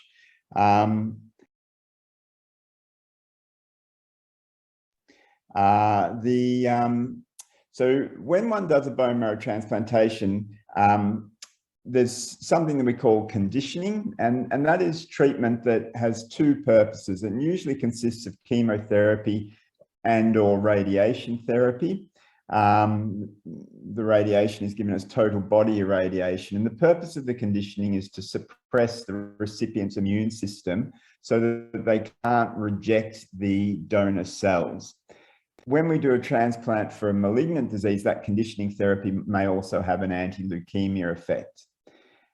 To do a bone marrow transplant, you obviously have to have some donor stem cells, bone marrow stem cells, and we can get them from bone marrow or peripheral blood stem cells or from umbilical cord blood. And those donors may be related donors, siblings or other family members. They may be unrelated donors from the bone marrow donor registries, or they may be from cord blood banks.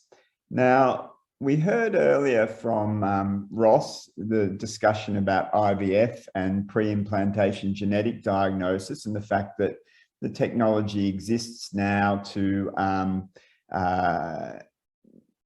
implant an embryo where the underlying genetic disease, in this case the telomere biology disorder, has been excluded. That technology can be excluded, it can be extended to select an embryo that is also what we call HLA matched. And so that's your best possible donor, a fully matched sibling who is not affected by the telomere biology disorder. And I mention that just because one of the things I've found in my practice is that many people who have a child affected with one of these disorders are not necessarily aware that that technology exists, and it does create an opportunity, or at least something that people should be aware of to think about, because there is no doubt that outcomes from transplants are improved if you have a more well-matched donor, and a fully matched sibling donor is really the best, the best available donor.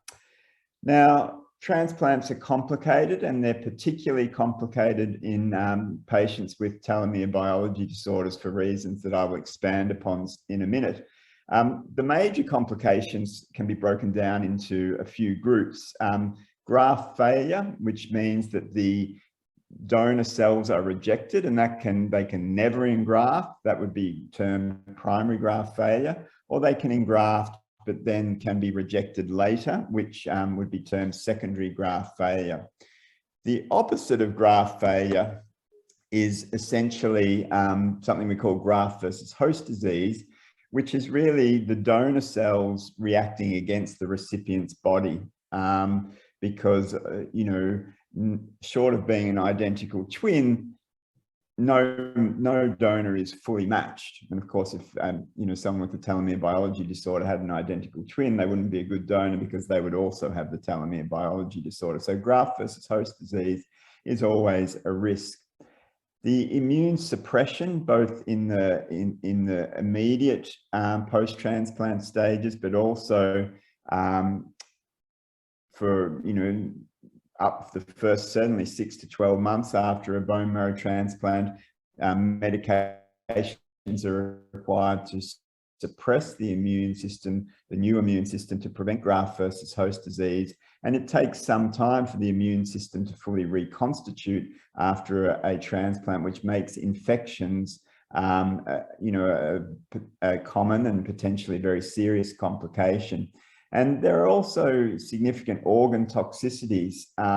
In most bone marrow transplants, we have to give very high doses of chemotherapy to get rid of the recipient's bone marrow. And those high doses of chemotherapy can result in significant liver and lung complications. And when you're dealing with a disorder where there is an underlying risk of liver and lung complications, amongst other complications, it certainly does increase the potential for complications.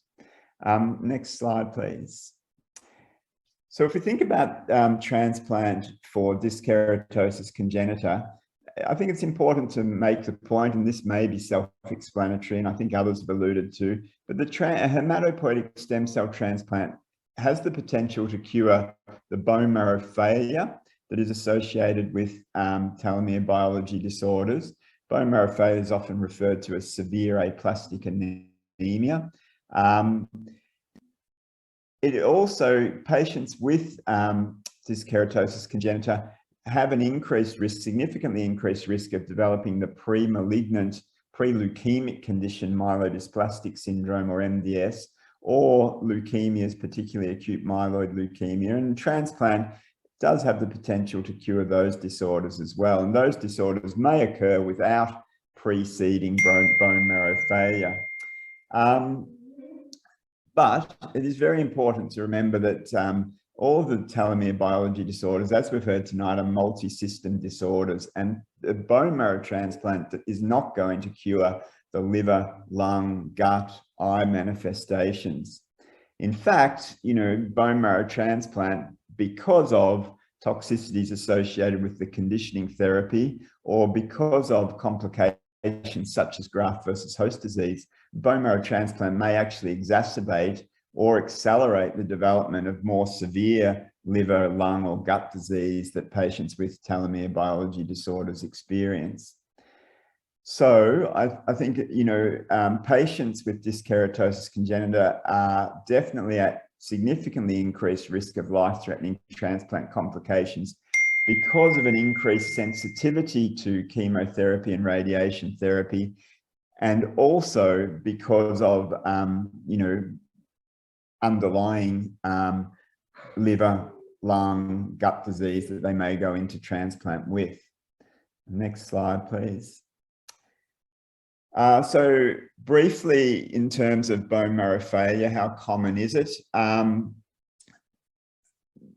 It's said that 80% of patients with classic dyskeratosis congenita, and we've heard today that there's up to 17 genes now that are associated with telomere biology disorders, and they all have a very varying phenotype, different manifestations. But suffice to say, bone marrow failure is very common and can occur in up to 80% of patients with the classical form of the disease by the age of 30. There's a dramatically increased risk of myelodysplastic syndrome and AML, up to 500-fold increase in myelodysplastic syndrome. However, the time of onset of bone marrow failure is highly variable. I'm a pediatrician. I do bone marrow transplants for pediatric patients, and the cases that I've been involved with have mostly been in infants or young children who tend to have very severe forms of dyskeratosis congenita, and with multi-system involvement, and they tend to present with progressive bone marrow failure very early in life. You might go on to the next slide, please. So a big question is, well, what, and again, Ross alluded to this earlier in his presentation, what is the indication for a bone marrow transplant? Ross has been referred to my adult bone marrow transplant physician colleagues in Brisbane for a discussion, because it is possible that, he may develop bone marrow failure, and that, may be an indication for transplant. So I've taken these, absolute and relative indications directly from the Telomere Biology Disorders Diagnosis and Management Guidelines that Lucy referred everyone to, which I agree is, is an excellent and very comprehensive document. And according to the guidance provided in that document, absolute indications would be considered if you have severe cytopenias, so a hemoglobin of less than 8, neutrophils of less than 0.5, or platelets less than 20. And when you've got a hemoglobin less than 8 and platelets less than 20, you're typically needing regular transfusions. And so transfusion-dependent bone marrow failure, in the past and probably even now, would probably be considered an absolute indication. A patient who develops high-risk MDS or acute leukemia, that's, the only curative therapy, the only treatment with any chance of curing those conditions would be a stem cell transplant, although, outcomes of stem cell transplant for patients with telomere biology disorders who've developed those malignant diseases are inferior to the already relatively poor outcomes of transplants for bone marrow failure by itself. Now, relative indications, moderate cytopenias. So I guess, the reason this is a difficult area because, if someone's developed moderate cytopenias, it might predict that they're going to go on and develop severe cytopenias.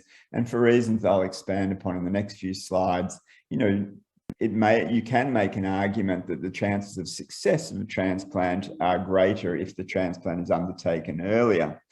It's one of the real conundrums of transplant, that the chances that it will be successful are greater if it's done before a patient has had multiple transfusions or severe infections, for example.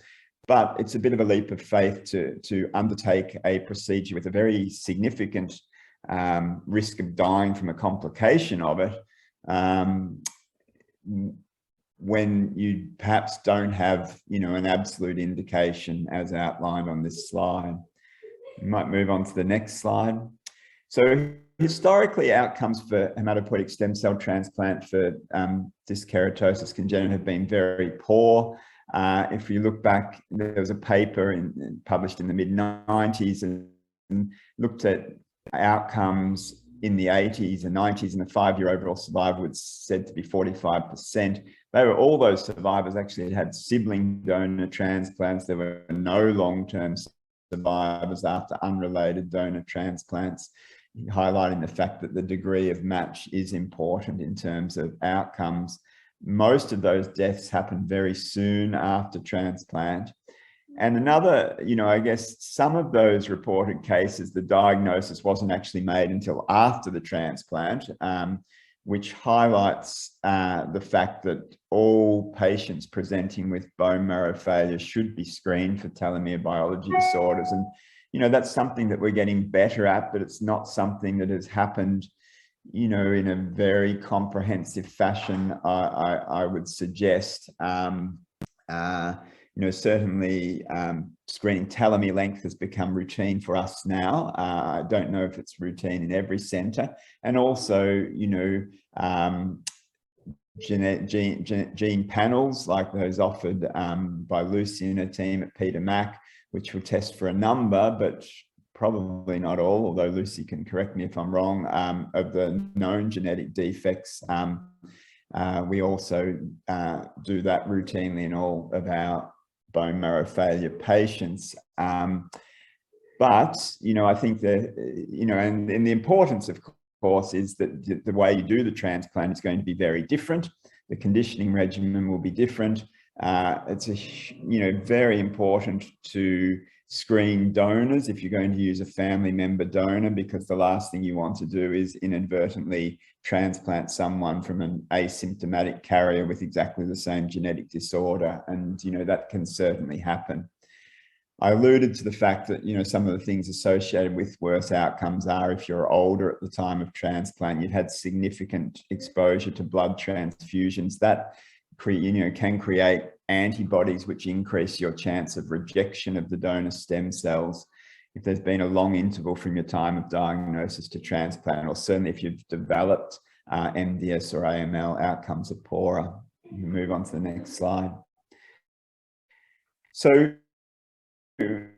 I think it's simplistic to say that there are absolute indications for a hematopoietic stem cell transplant for a patient with telomere biology disorders. I mean, I think some of the more nuanced things that need to be considered are the severity of bone marrow failure, which we've alluded to. Do you have a good donor?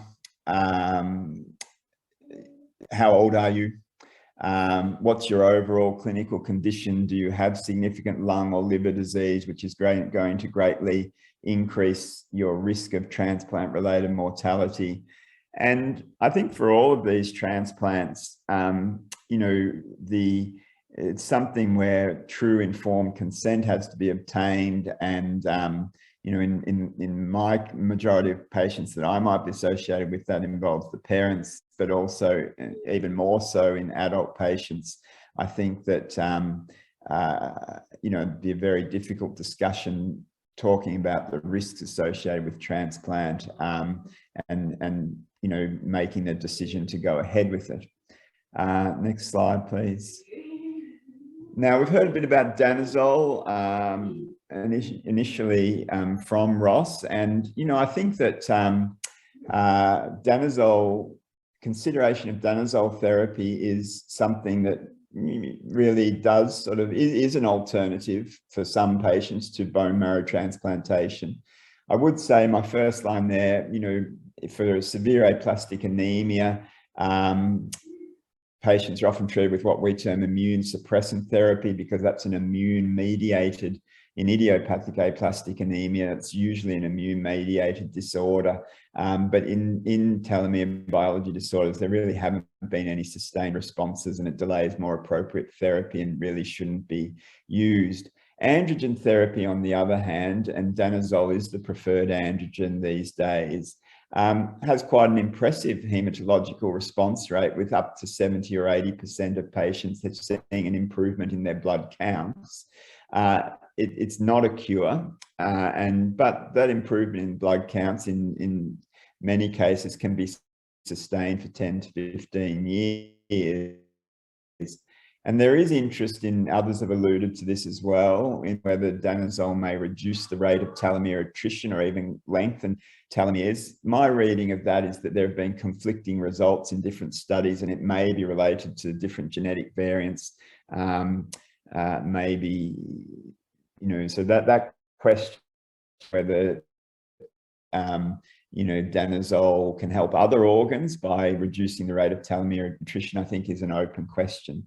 The downside to telomere, to androgen therapy, are the side effects, which include virilization in females and children, behavioral changes such as aggression, mood swings, liver toxicity, alteration in your blood lipid profile, premature closure of your epiphyses resulting in short adult height, and liver adenomas. And there really has been a bit of a dogma in the transplant world, and comes up in Fanconi anemia as well, which I think was the subject of an earlier symposium. But in pediatrics, there is a bit of a tendency to want to avoid danazol pre-transplant. And I would have to say we don't use a lot of danazol.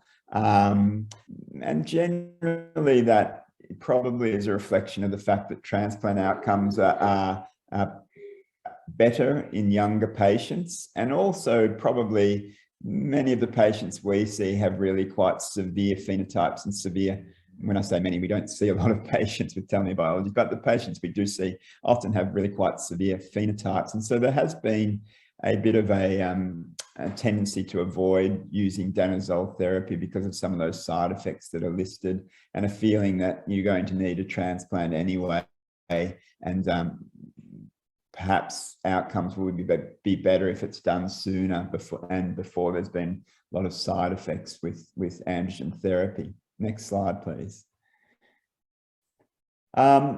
This is a publication from the British Journal of Haematology in 2018 that looked at the outcomes of transplants in telomere biology disorders in 94 patients. And these graphs here are what we call survival curves. And if you had a horizontal line extending from that y-axis where it says 1.0 and going straight the way across, that would mean that 100% of patients were surviving. And on the x-axis, those figures refer to months, time since the transplant. So it goes out to 10 years in this follow-up. And what we often see after transplants is a drop in the first months after a transplant because of complications of the transplant. And then we might see some further drops over the next couple of years in a typical transplant scenario, say when we're doing transplants for leukemia related to relapses. But what you see in these curves are, there are ongoing deaths and significant numbers way out to sort of 10 years post-transplant. We don't see a plateauing off of the survival curve. And I think that reflects the fact that, there are significant problems with liver and lung and gut issues, which significantly impact upon survival. And so it becomes more difficult to, know that you're definitely doing patients a benefit by doing a transplant. So maybe if we can go to the next slide. And in fact, soon after this article was published, there was an editorial that came out we're entitled Reconsidering the Indication for Hematopoietic Stem Cell Transplant for Dyskeratosis Congenita. And essentially the authors of that editorial really making an argument of, are we doing the right thing by very aggressive transplants, and you know, should we be looking at using more, using danazol more, for example. And that graph on the left looks at the causes of death after transplant, and you can see the two main causes, that dotted line that's climbing up to 20% or 20% plus at 10 years post-transplant is organ damage and failure. That's going to be liver, lung and gut toxicity. Infection is the other major cause of death, with less commonly GVHD or second cancers, and or graft rejection and graft failure. But you know, that when you add up all of those potential causes of death, and this unanswered question about whether we are exacerbating some of these problems because of the toxicities associated with transplant. For example, you know, I've been involved in cases where we've had quite severe gut graft versus host disease after a bone marrow transplant, and in some of the more severe pediatric presentations of telomere biology disorders, there are huge problems with gut toxicity, gut hemorrhage, gut stenoses, to do with, you know, short telomeres in that gut mucosa. And I've got no doubt that if you get severe gut graft versus host disease, you're going to accelerate the development of some of those problems. Next slide, please. Now, reduced intensity conditioning is a concept that has improved transplant outcomes. Transplant outcomes have definitely improved compared to those figures that I was quoting, and even those survival curves that I just showed then, that they're not with the most contemporary approaches. Better supportive cares, better antimicrobials for infections, better HLA matching, they've all had a role in improving outcomes, but probably the most important factor for improving outcomes after a transplant is using this lower intensity conditioning. And so essentially, you know, there's been a big push to take away any radiation therapy and also to take away, lessen the intensity of the chemotherapy. That will result in less infection, probably less graft versus host disease, but more graft rejection. And in the case of malignant diseases, more relapse. Next slide, please. I had to put this here because it does raise the question of why I'm giving this talk and not the chairperson of this session, Adam, who has published a series, small series of patients during his time in Cincinnati, a conditioning regimen for patients with Dyskeratosis congenita, which used the agents of Campath, fludarabine, and a small, lower half-dose melphalan, if you like, in 7 patients with good engraftment, no secondary graft failure, and 5 out of 7 of those patients alive, out to sort of close to, you know, anywhere between 1 to 6 years after transplant. And the 2 deaths were from bad infection at 28 months after transplant, and IPS is a lung toxicity soon after transplant. Next slide, please.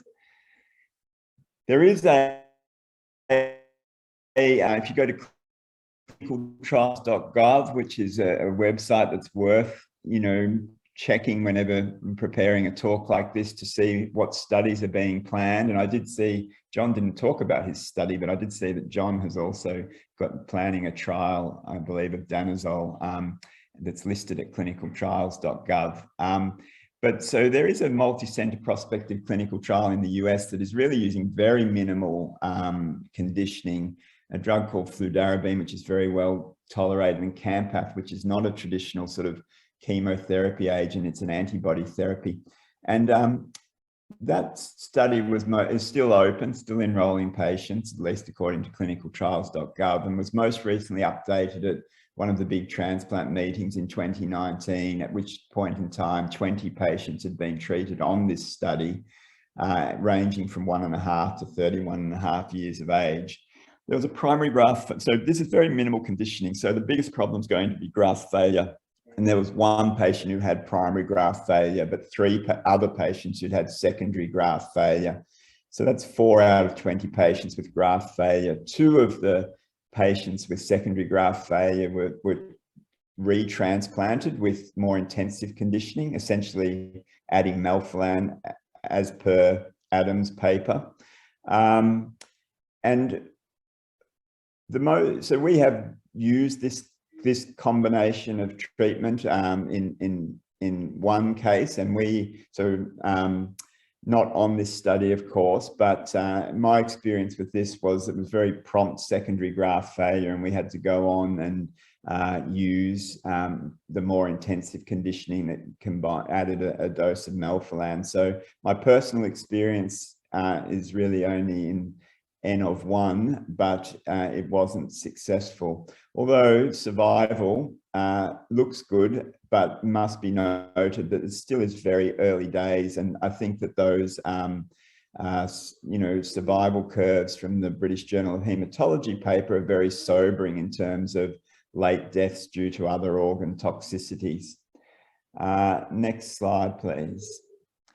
Now, this is a very busy slide, and it is my last slide, and I suspect I've gone over time as well, and hopefully we still might have some time for questions. But this comes from a paper that talks about late effects screening guidelines after transplant for Dyskeratosis congenita, and it just highlights what I was alluding to, that transplant doesn't fix all of the other problems that patients with telomere biology disorders can experience. And so, as Ross was outlining, there is a need for lifelong screening for a number of conditions, second cancers, respiratory issues, gastrointestinal problems, liver. I would say, we've had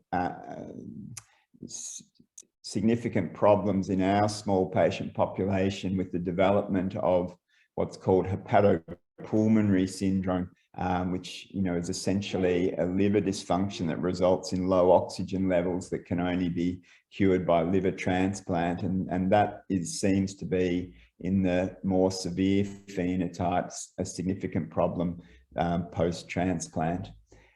So I'm going to finish there and hand back to Adam. Great, thanks very much, Chris, for a nice overview of the transplant journey that I think everyone's been on who's been in this space for a number of years. And yeah, Chris has gives a nice summary of how transplants change, and I'll just make the point that obviously we're always trying to improve the outcomes for our transplant patients by trying either novel agents or trying different transplant regimens. But I think one of the things that Chris alluded to was how to select the right patient, and that's such an important thing for us as transplanters to do, is not just to react because someone ticks a box, but really take into account everything related to patients and their management that may predispose them to needing a transplant or not. And another point is that, as both John and Ross and Tracy have pointed out, throughout the evening, we're learning so much more about these patients with telomere biology disorders, and they're not always presenting in the typical way with either early onset marrow failure or pulmonary fibrosis in later life. So there's a huge spectrum of patients, and I think we're learning that not all patients will also need a transplant. So important to keep that in mind. For everyone out there, that you may not have the full spectrum of disease that we often think about when we think about traditional telomere biology disorders. So we have gone a little bit over time, but I think there are a few questions which are important, and I'll take this opportunity to thank all of the panelists for great talks tonight. I think they've been so informative and so helpful for not only us clinicians, but the families out there as well. So really thank you for your time and effort in sharing your presentations this evening. Perhaps, Ross, I'll start with you. There's been a couple of questions posted, and certainly some of the things that I'm interested from your point of view, both as a patient and a healthcare worker. So, what's one of the things that you think doctors or providers should know when sort of encountering a patient with either dyskeratosis or a telomere biology disorder for the first time? And how has your background in the healthcare industry helped change the way that you interact with practitioners and try and inform those people who may not be as familiar with them? Yeah, I suppose the things I would want them to know straight away is depending on why I'm being referred to them as well. So obviously, I've sort of obviously got a specialist team that sit in the background that I kind of do a lot of my specialist tests with, and sometimes I'll obviously go and see the GP just for like blood tests or just a checkup. So it's just letting them know that I'm aware of why I need to see them. It's not that I've got an issue, it's just that I need like help with some of my screening stuff. So it's just making them aware of that. And then obviously for any new doctors, like I recently changed who I get my skin checks for, just because I'm on the danazole. It's obviously a big implication. So I literally went and spoke to him and just said, hey, I've got this condition, Dyskeratosis congenita. And he said, I've never treated anyone with it. Can you just explain? So I just briefly talked about what it's like. Said that obviously I'm a different patient because I'm later diagnosis than obviously your traditional sort of kids that are being diagnosed, and obviously more severe sometimes. And then I just kind of take up either like one of the up-to-date, which is a great obviously website, take one of them just to say, okay, this is what I have, this is what screening tests I go through, and then obviously if they need, I can link them back to obviously Lucy at Peter Mac to say, okay, this is why I need this done, and just kind of chase up those tests that are being done or need to be done. And I suppose from a clinician point of view, sorry, what was the end of that question? I've completely forgotten that bit, but yeah. I think it was just, what do you think clinicians should know, when encountering someone for the first time? Yeah, I suppose that's it. Yeah, and what screening tests they've gone through. So obviously they have to tell it, like I have to tell my story to everyone every time. So it's just making them aware that I'm going through these screening tests. I'm being seen by all these other specialists. Like I just want you to be a part of it, and trying to get them to see whether they know anyone that's a specialist. Like I was actually really lucky that when I got referred to John, so that's obviously someone that is interested in that condition. So it helps to obviously speak to people about it, and obviously meet a new doctor so that then you get referred to the right people that understand your condition. So yeah. All right, thanks, Ross. That's really helpful. Question for you, John. You obviously have a lot of experience in seeing adults with pulmonary fibrosis, but how common is it to see pulmonary fibrosis in children with these disorders? Yeah, I think there's probably others online who might be better at, maybe even yourself, at answering that. Most, in terms of children with lung fibrosis as their sort of dominant manifestation of an underlying genetic disease, there are other genetic causes that explain sort of lung fibrosis in children more commonly that are not telomere biology disorders. But I am sure that there are lung dominant forms of telomere biology disorders in children, but fairly rare and probably under recognized in that the pediatric lung fibrosis genetic panel probably doesn't routinely include telomere biology disorder mutations. It often is fairly limited to the more common form of lung fibrosis in children. So Lucy might be better at sort of the incidence of lung fibrosis in children. Certainly it's, as Chris alluded to, a well-known phenomenon in the time after stem cell transplantation. And I think it was actually really through, that identification that, someone, Mary Armanios and others thought that, we should actually think about telomere biology disorders in adults with lung fibrosis, because this is what we're seeing in children. Yeah, I might defer to Lucy in terms of the prevalence of lung fibrosis in children. Lucy, do you want to make a comment? Oh, thanks, John. Yeah, Adam. So look, I can't give an exact number. I'm aware of some cases. I agree. It seems to be rare, so that's not something that we have observed so much in children. We have seen it certainly in young adults after transplant. We have seen it emerging in 60 or 70-year-olds who pulmonary fibrosis occurring, and the patient might say, oh yeah, I've had a platelet count that's been, you know, mildly low at 100 for my whole life, and no one's really known why. So, you know, I'm an adult hematologist, so I've only look after adult patients, but I have certainly seen it from 20s and onwards. And I'm sorry, I can't give you an exact number in the pediatric population. Yeah, thank you, John, Lucy. Yeah, I think it's an important point to say that as we're learning more about these diseases and different genes that may be implicated, that we need to do a better job ourselves at screening for these, to pick up, as John pointed out, those patients who may have early lung dysfunction but are not symptomatic, especially in the pediatric and young adult population, before we then hand them over to people like Lucy and her adult colleagues, so that we've identified those early patients.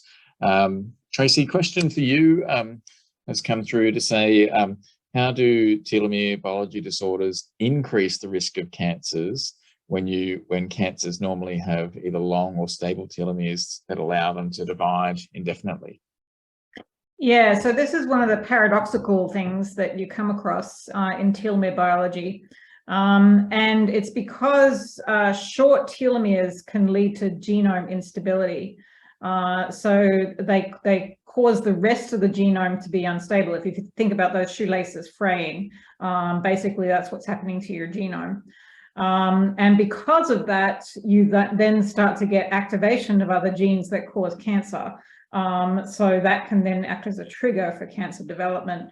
And what often happens in the bone marrow of people with a hematological cancer, a blood cancer, who has a telomere biology disorder, they get a mutation that actually overcomes their short telomeres in those cancer cells. So telomerase gets reactivated. The cancer cells have found a way to overcome it. Great, thanks, Tracy. That's a great explanation. Chris, how do you talk to patients about the pros and cons of transplant and the timing when you first meet them when they're diagnosed but may not yet have marrow failure? Yeah, good question. I mean, I guess that I think, you know,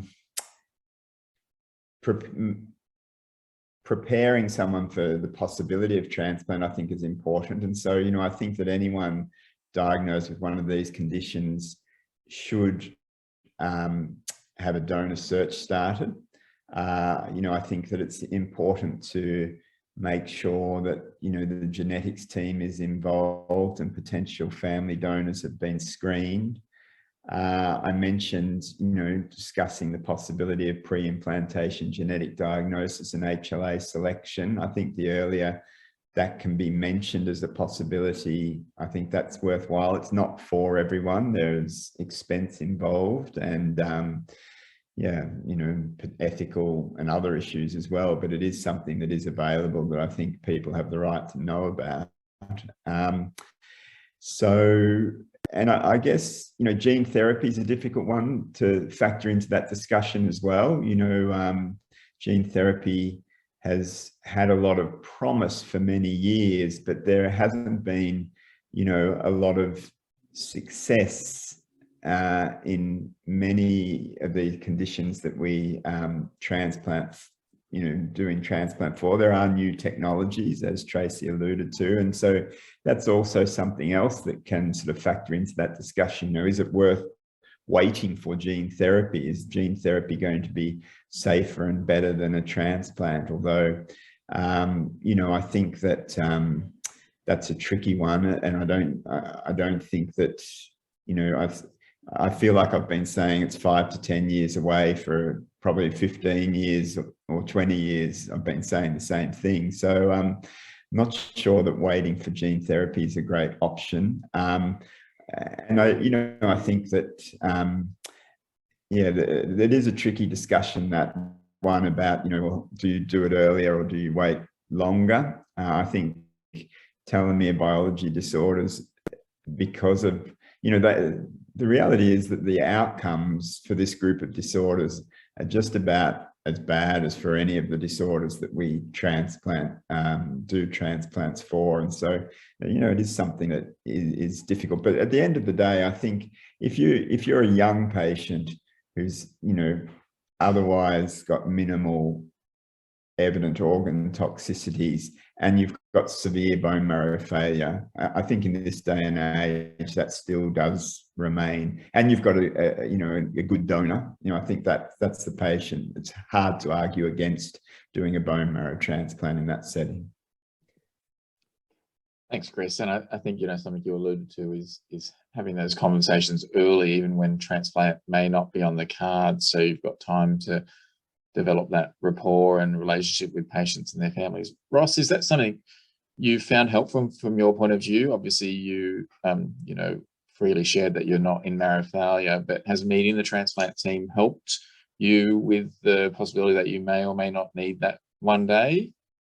Yeah, I think it kind of, obviously my platelets were low at that point when I met them, and they just put the risks of, or as Chris was saying, when you get to that transfusion therapy, that is when we'll really start to ramp up and start to look at it. But I think just laying out the process of, oh, you have to be in Brisbane for this amount of time, chemo, then you have to be in Brisbane for your follow-up. And it just kind of made me picture, okay, that's what my life is going to look like for a year or 2 years after transplant or before. And just like weighing up those risks. So they said, like, obviously I'm still young, I'm pretty healthy from like a rest of my organ point of view. So like I would be a perfect candidate right now, but there's no point in rushing into it when you're still healthy. So they kind of just weighed up the risks and talked about obviously your mortality rates and all that, and said like my percentages for graft versus host disease and that side of things. And it just kind of, put those pros and cons on the table of being like, why do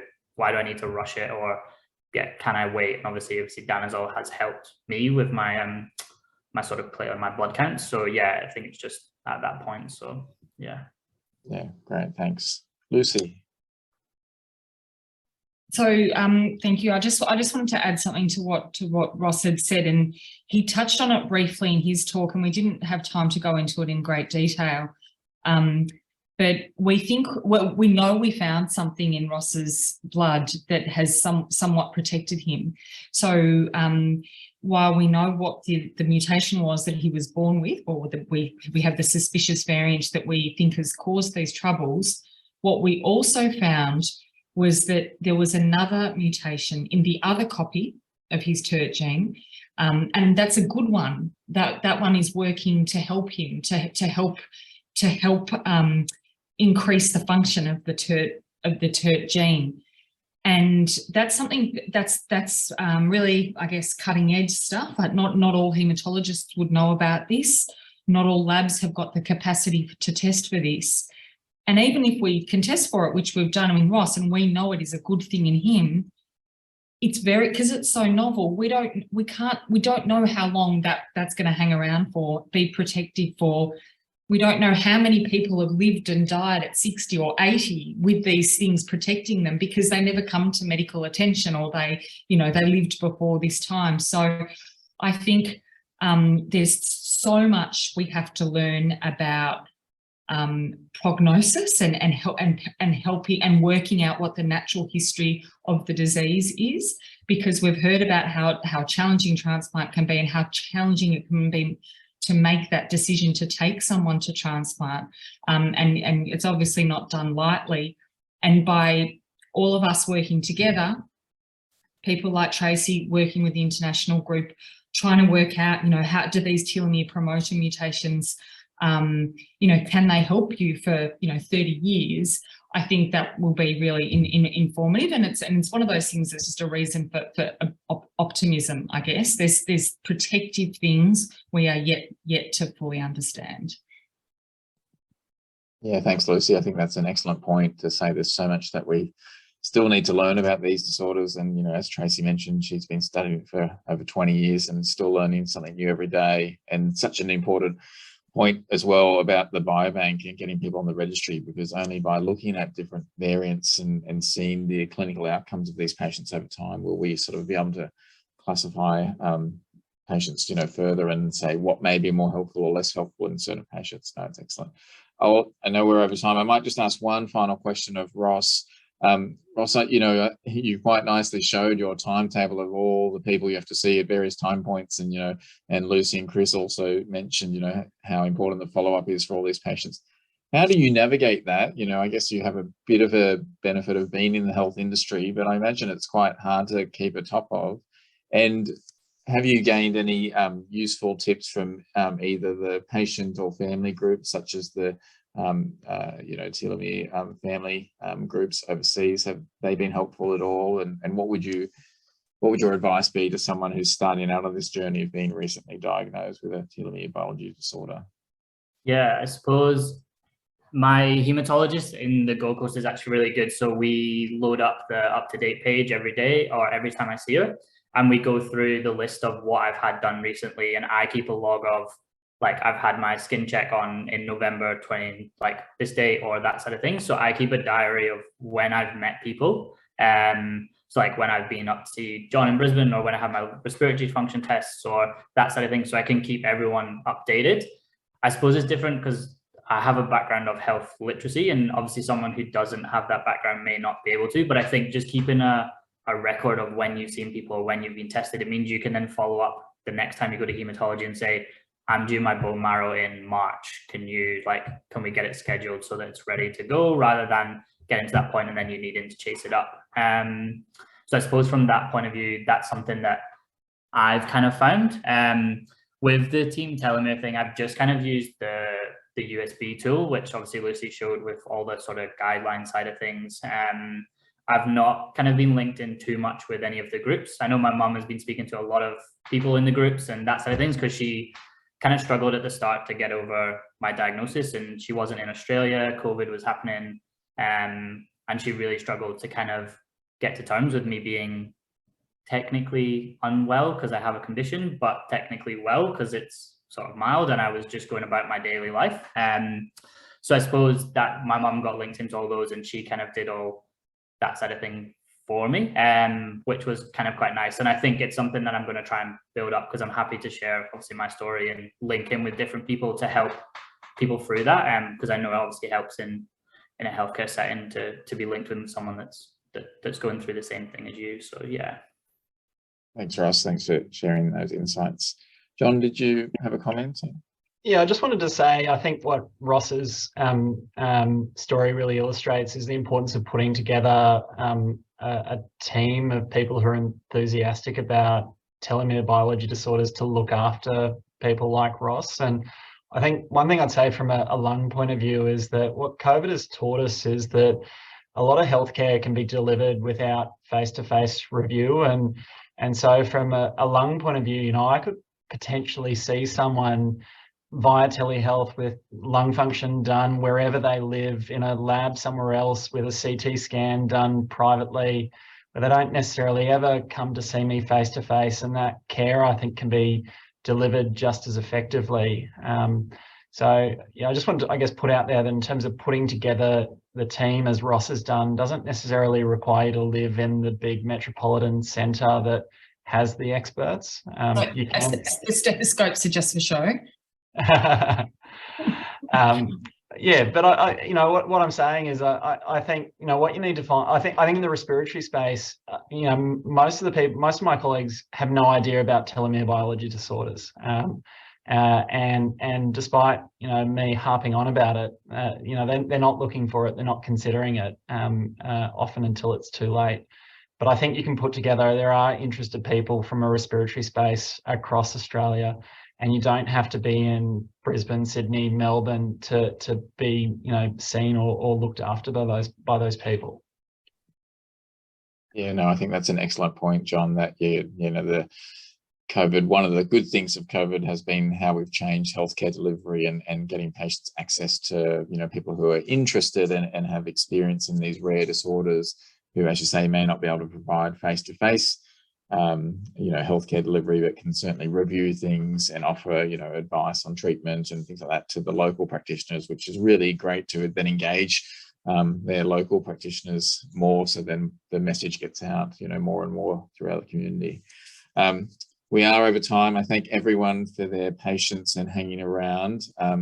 on this at least balmy Sydney evening. I'd like to thank all the panelists for giving up their time to speak so eloquently and so passionately about their topics this evening. I think I've certainly learned a lot this evening, and I'm sure everyone online has also taken away a lot of great messages about telomere biology disorders, and in particular Ross, for sharing his experience. It's not easy for any of us to speak, let alone when you're talking about your own healthcare journey. So thanks so much, Ross, for being so open and honest about your journey so far.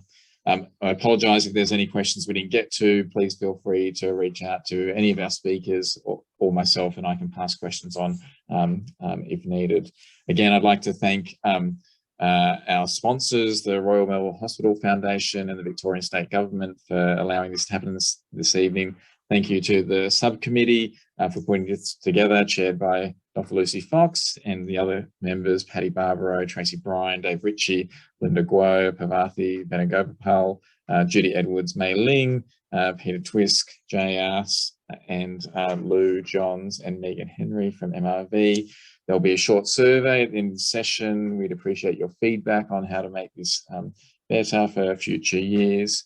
And we thank you again for dialing in this evening, and we look forward to you joining us next week for the final session, which will be on ribosomopathies. So thanks again, everyone. Have a great night, and thanks for joining us this evening. Thank you. Thank you.